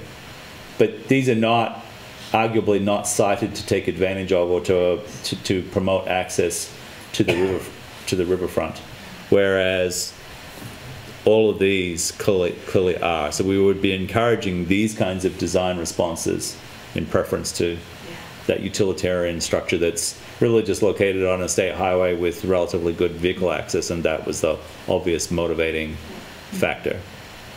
So we want to encourage a more responsive and sensitive read of the landscape.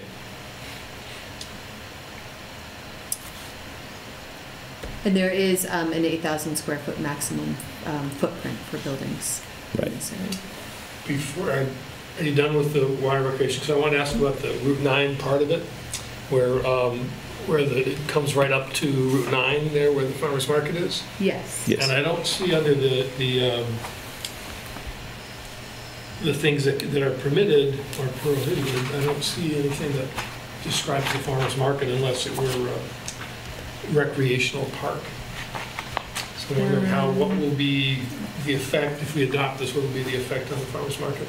An open market or a market shop, that's what it would fall under, and that's permitted use, so. Is that in here somewhere? Yes. It's, I'm on 244 where it okay, talks so we're in this, you guys have a draft, that the planning commission has continued to work on.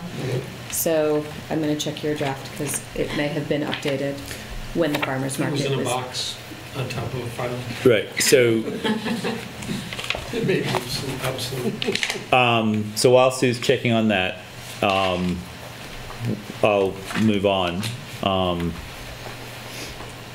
So, this is a discussion of the industrial spaces. Did you get the handout there?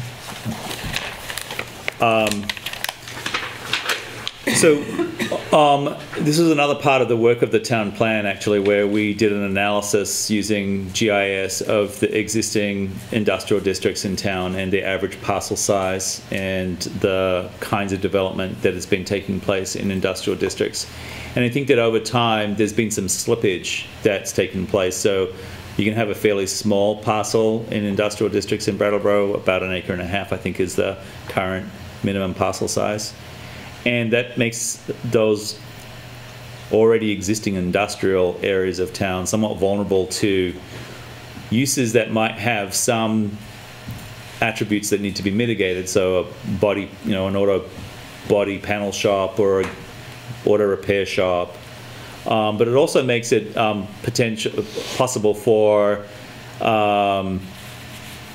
doctor's offices or the Veterans Affairs Clinic, which is now an Exit 1 Industrial Park. And so you have this combination of uses where, in our mind at least, the first best use of the land is not being pursued. It's a set of decision making on the part of the property owners and the developers to take advantage of ready access to road networks and relatively relaxed standards around landscaping and parking on site.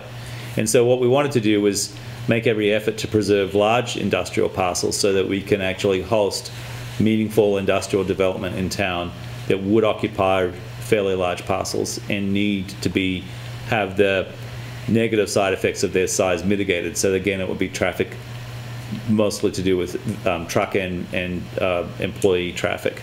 So we've expanded the industrial district significantly. This parcel here, to the top here, this is the borderline between the Austin School PUD, which is an institutional PUD, and what was the Latches ski jump, and was at one time mooted as a possible location for the prison that was located in Springfield. There's a long, relatively flat ridge that you can see when you drive past the Austin School heading north on 91. That ridge basically continues down through here. And so there is, although it's a large parcel and it's got some access issues right now, and it's not serviced, it's serviced to the road, but it would be a challenging site to push water and power into. But there is potential for this to be developed, and its proximity to the on-ramp at Exit 1 and Route 5 make it ideal. And it's not that far away from the existing industrial district to the south, which is Exit 1 Industrial Park. And we've changed the underlying zoning for the PUD to the west here, which is the existing Delta campus. That's a sort of a technical issue that we'll address to some extent in the second session. And it's to do as much with the way we're changing how we do PUDs in these proposed land use regulations as anything else. But the dominant land use here is currently industrial in nature, and the town and the state have made serious commitments to ensuring services to this area, and we think that there's potential for more intensive industrial development in that area. In the northern... Wait, I have an inquiry about that. Yep, if sure. I could. I think I was on the board that approved the Delta campus, and it was clearly contemplated as a mixed industrial and residential development. And the plans that were approved, I think they had 25 or however many residential units up there. And there was then discussion about pushing back towards Austin and making sure that there was access through towards Austin. I assume that that's like a wooded area, pushing back on through there? Yes, at around about this point here, it's not just wooded, but there are 2 identified wetlands at the sort of the peak of the hill between Delta Campus to the south and Austin to the north. And so, what is the current zoning of what would turn into industrial? Is it, I mean, it could be rural residential in there too, couldn't it? Yes, it could be, and it was probably prior to the establishment of the Delta Campus, it was rural residential. So, but the prior use of this whole area was a junkyard. Right. And so it's got significant cleanup issues associated with that area that was devoted to the junkyard. I think while the original vision and the original PUD as it was drafted, which is effectively it acts as its own zoning district, did envision residential construction for worker housing, and that phase has never been completed or pursued. And so there is currently no residential presence here. And from that right angle going north and east, that wasn't junkyard before? No. It's just wooded land going. Steep That's wood. always been wood, yeah. Relatively, well, it was the ski run, and I don't know how much land was carved out for the ski run. There's some. But right now, that's rural residential? Yes. Yes. And it would change to industrial? Yes. Because that borders, Guilford Street extension borders on the west side of that? Yeah. Guilford Street extension is just here. You can just make it out. It's a considerable distance away. And then Maple is off the screen at the top too. Okay. So, and then again, we're this Route 142 area. You know, once you get down in here, the former Georgia Pacific building, a lot of that is existing industrial, so there's no change there.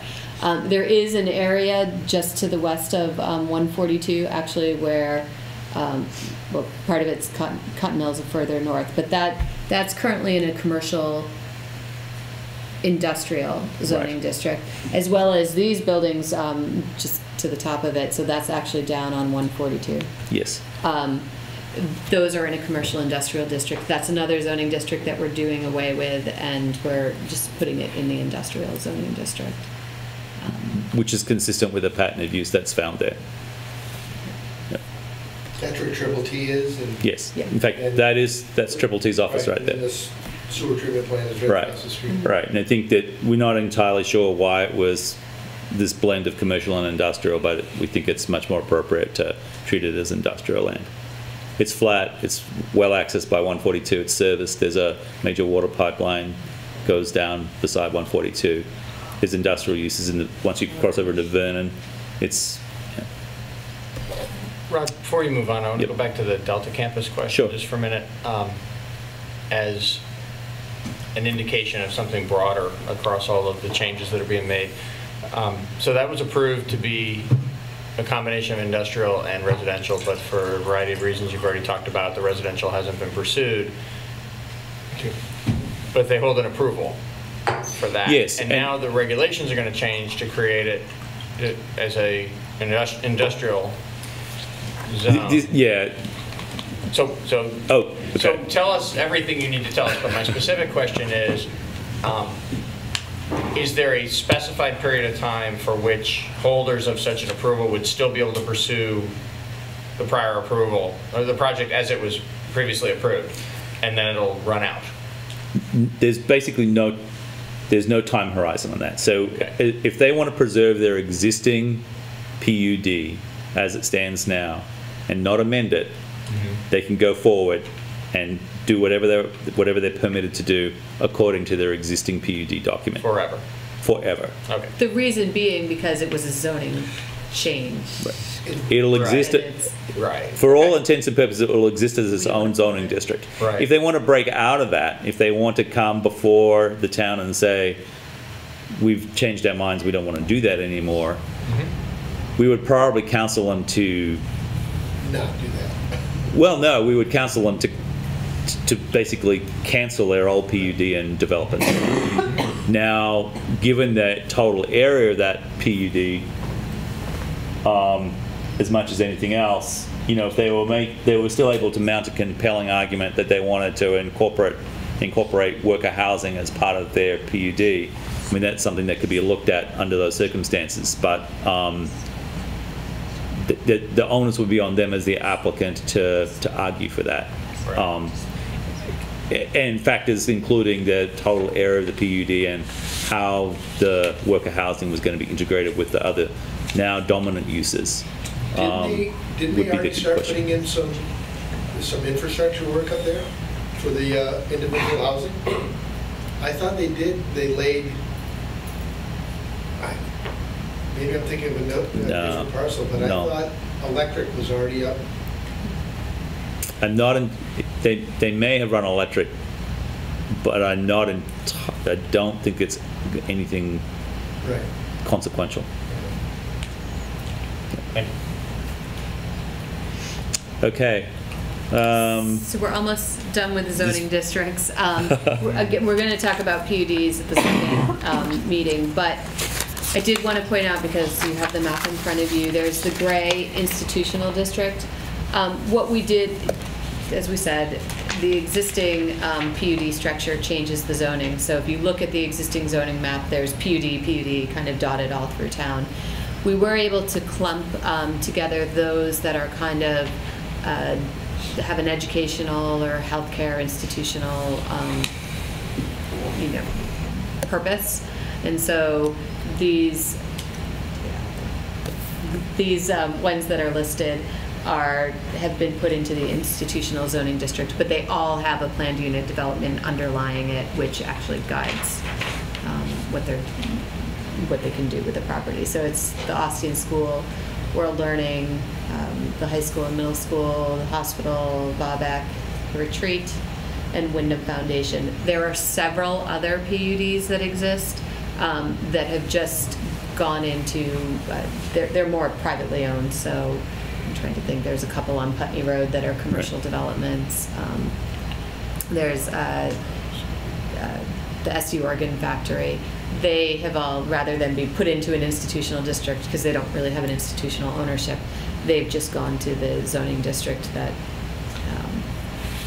it's most closely related to, surrounded by. But they'll remain, I'm sorry, go ahead.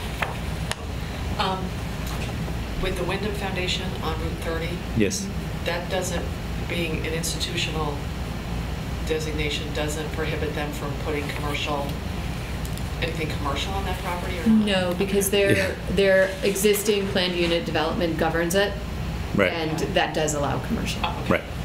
When we get into the planned unit development discussion in the next presentation, we're going to go into a little bit more detail about how dramatically different the proposed approach is to the past approach. So the key thing to hold on to from tonight and for the existing zoning regulations is that, to all intents and purposes, when you've got a PUD, if you've got a PUD in effect now in Brattleboro, it is your own zoning district.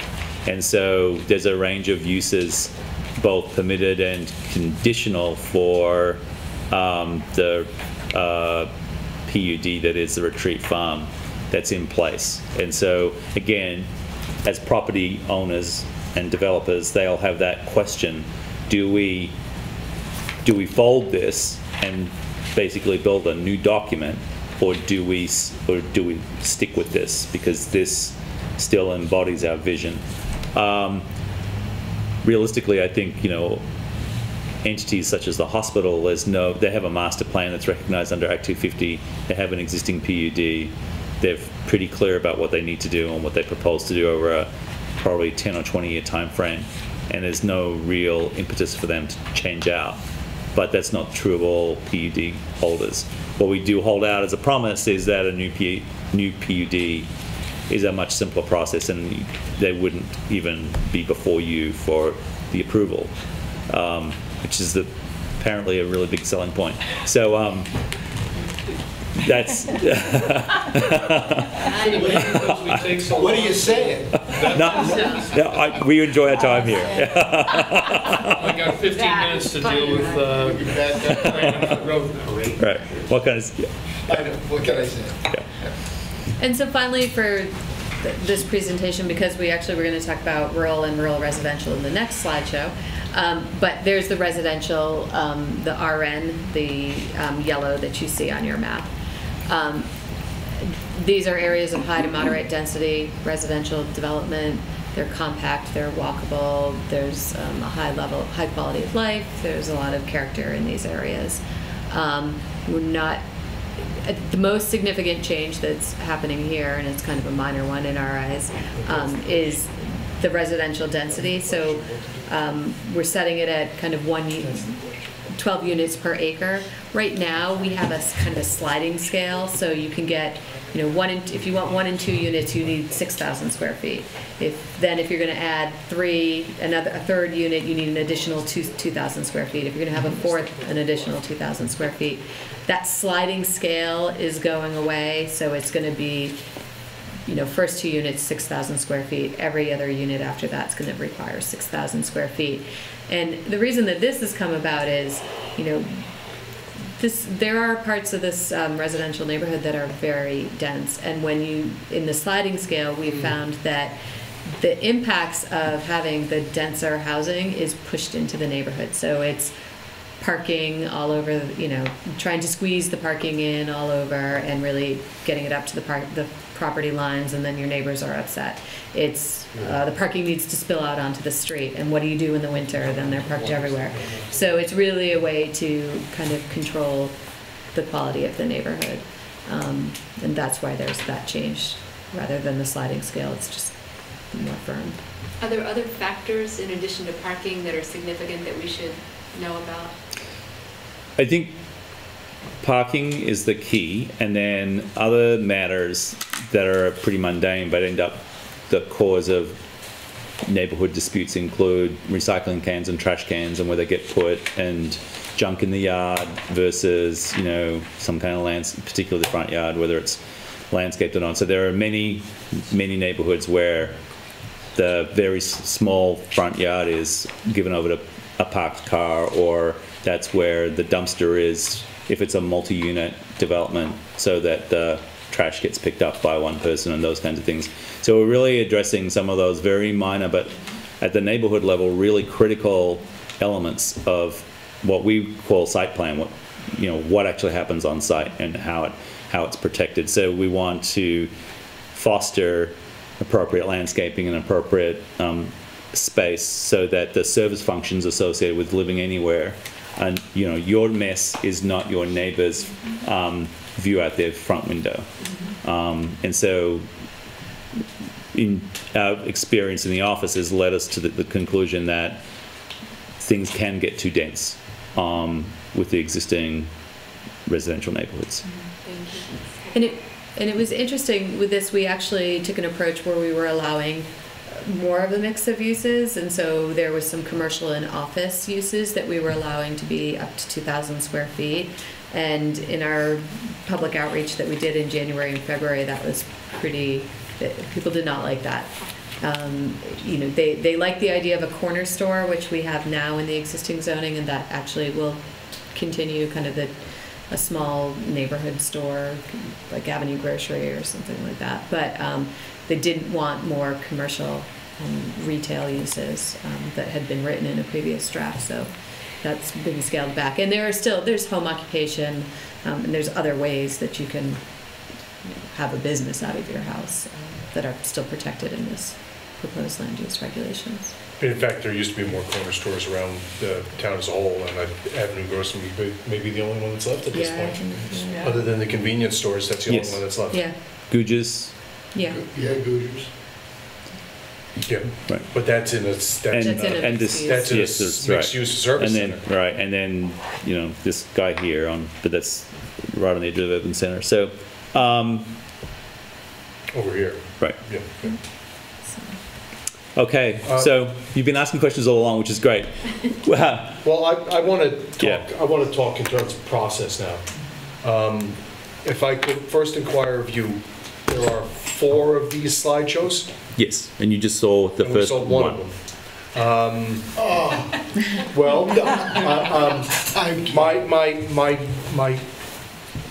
when we talked about how to go about doing our due diligence about this zoning ordinance, this was exactly the sort of process that I contemplated. I didn't know how it was going to shake out. But this is what we were hoping for. Great. Which is to make sure that the board is fully up to speed with what this new zoning ordinance would mean. So I thank you for putting this together.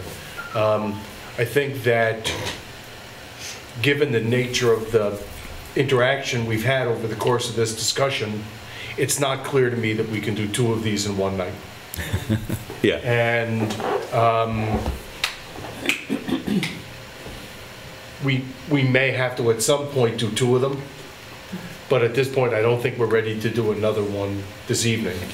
No. Because it's going to run to 10 o'clock. Yes. So at this point,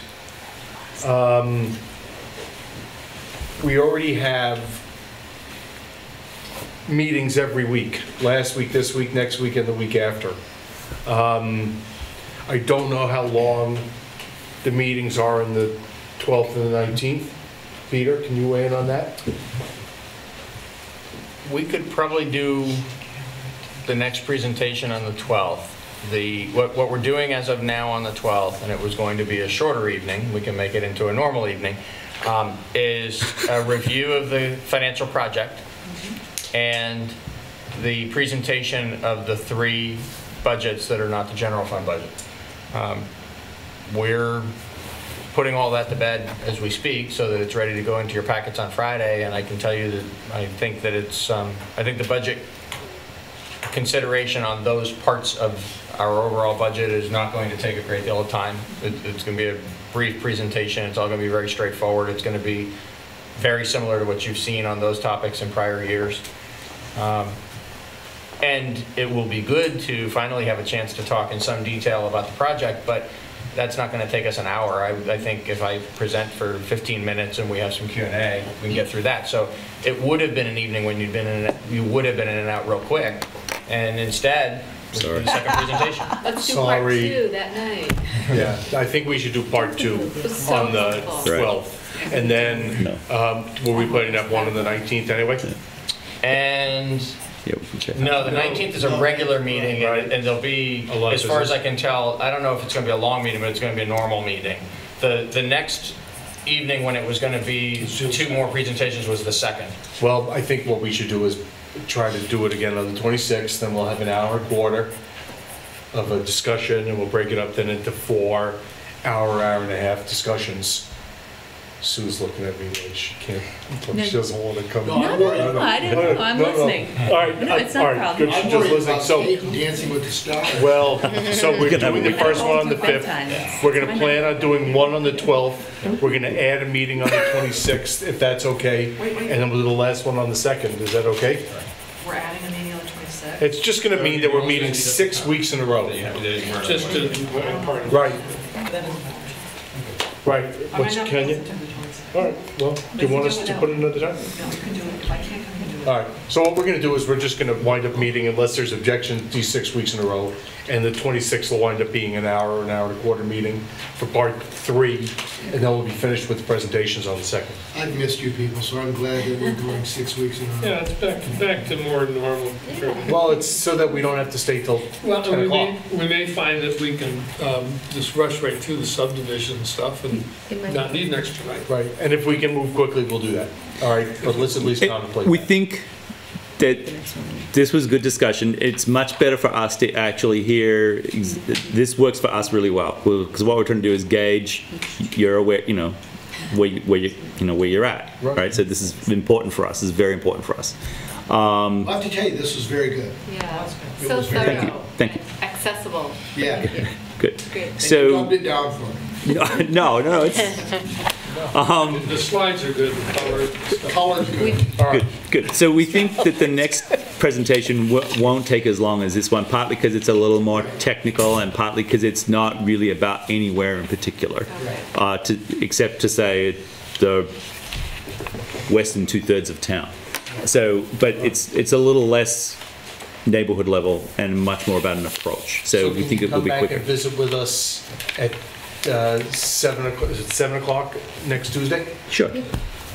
After everything else, after we're done with. After we're done with the budgets, you know, you may have to sit. And you know how I feel about that, so it's, Yeah. Excellent. So you take the morning off on these days, right? So you don't work. No, actually, no. It's I just want to make sure we're. where were we this morning, Peter? Yeah, One all right. observation. Right. Okay, please, so whatever other questions there are about this, please let's follow through with them. Okay. And And this whole, everything everybody said about this being really valuable and working for everybody is great. The problem is that we're going to be really, you know, we're really going to understand this and be really behind it. And then in what John calls the 13th hour, people come and say, what in the world are you thinking? Oh my God. And I know you've been doing a ton of outreach. You've been out all over the town and doing stuff, and this is, you know, well advertised, and all these processes are in place. But I'm just wondering, is there anything else we can do to get this information out to people before? Nope.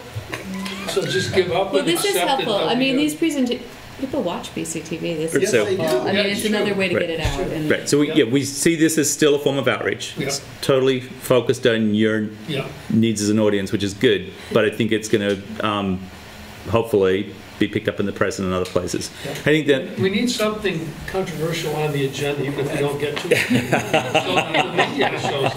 Well, I can Let's report that Olga Peters from the Commons is watching us. yes, yes, okay, that's good. So we have to Okay. give Olga credit. Let's all wave to Olga. Hi, Olga. Okay, She'll never tell you that. so I think the other part about it, in our experience, it's frequently the case that people's response is it's got to be acute about their needs. So Exactly. if it's not, if they're sitting at home or whatever and they're not contemplating doing anything that involves this, it doesn't really capture their imagination or their interest. But the moment they step into our office and want to do something, then they'll be like, well, when did this happen? And so it is an inevitable part of doing land use planning that people don't focus on it until they need to focus on it. Oh, absolutely not. But that's just the way it goes. I think. What I'll note is that my understanding and my experience is that the people who attended the breakouts included a group of professional developers and planners. Yes. And I believe that they are working as a group Yes. to marshal their concerns about the way this ordinance is drafted.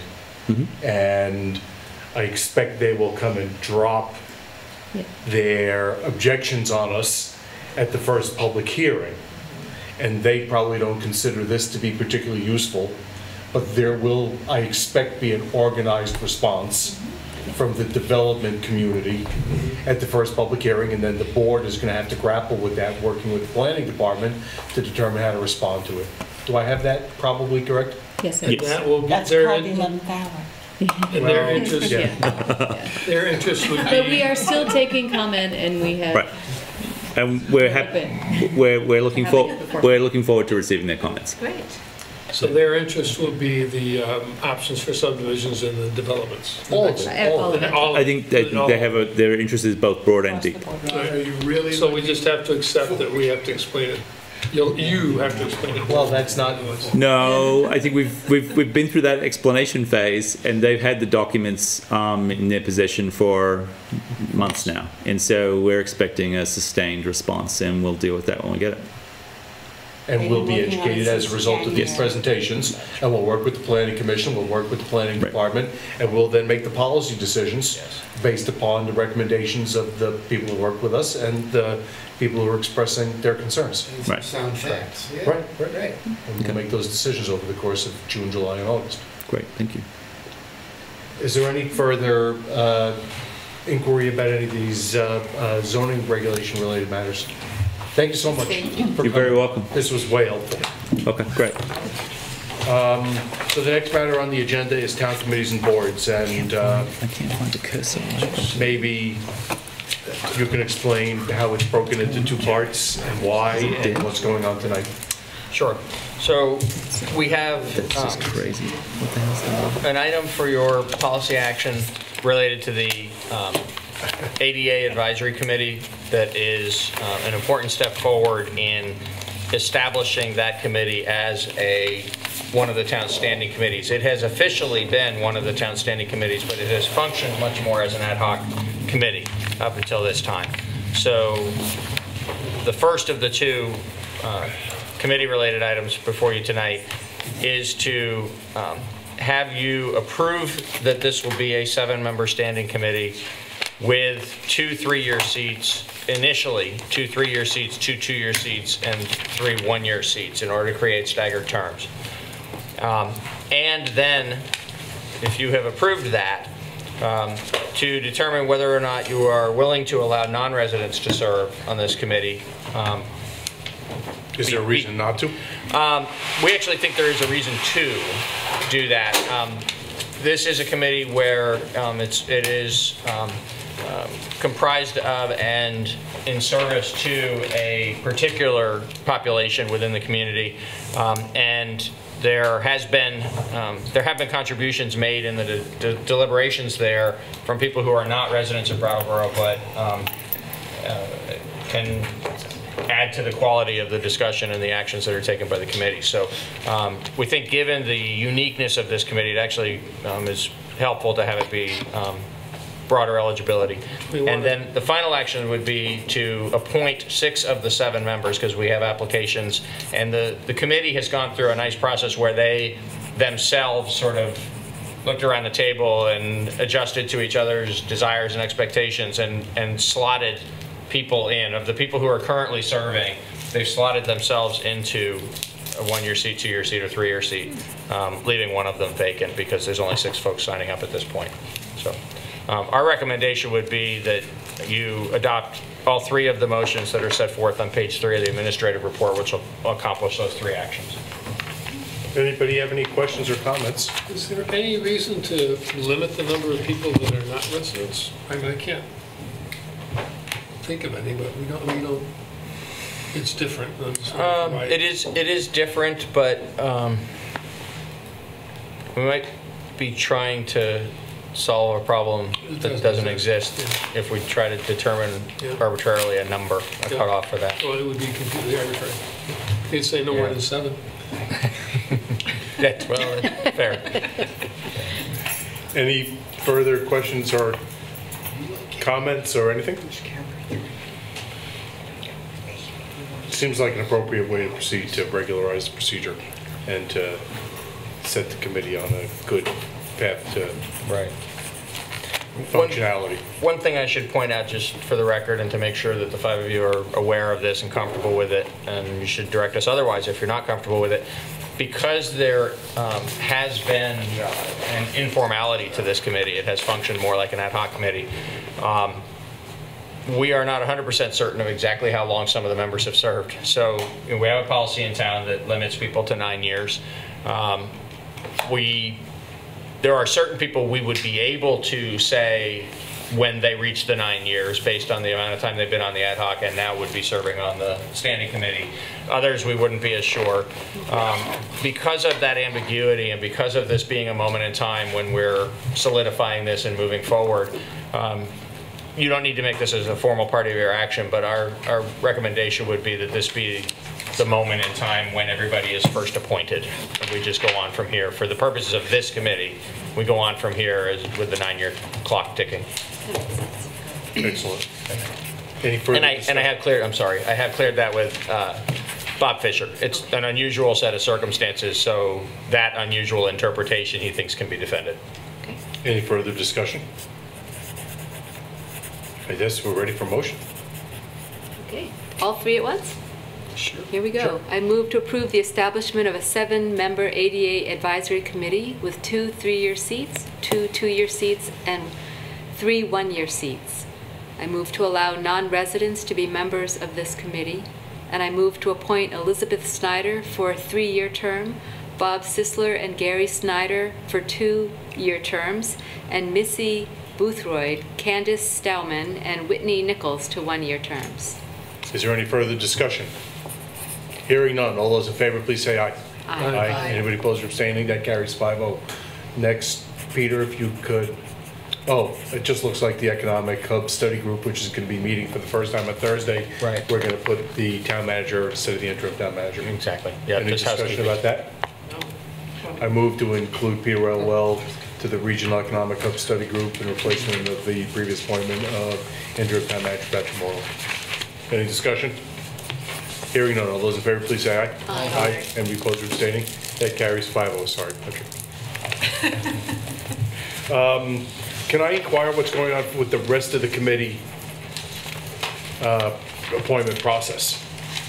Do we have advertisements out? Next, we anticipate the next regular meeting to announce the vacancies. Then we publish the next day, and then the two meetings in June, the two regular meetings in June, to then appoint committee members to start July 1st. Thank you, Jane. Do you have a group of people that have volunteered for that? There were committee appointments about 6 or 8 weeks ago because there were a series of vacancies. Right. But the standard time when we appoint, when we solicit members and when there's turnover is July 1. Well, I'm thinking further back to when this idea first came along, and Jane Southworth is the only person I remember being on it, but there were a group of people that said they would serve on that committee. Oh, I'm not talking about the hub committee. I'm talking about all the others now. Okay. No, the hub committee is meeting. This is the first time on Thursday. Is there any other business to come before the meeting? We're ready for motion to adjourn. We have motion to adjourn. We'll see everybody on Next week. May 12th. All in favor, please say aye. Aye. We opposed or abstaining, that carries 5-0. Thank you, members of the press. Thank you, members of BCTV. Thank you, Thank you, Olga. Olga. Thank you, James. Thank you, ASL interpreters. Thank you, everybody who's been watching. Good night.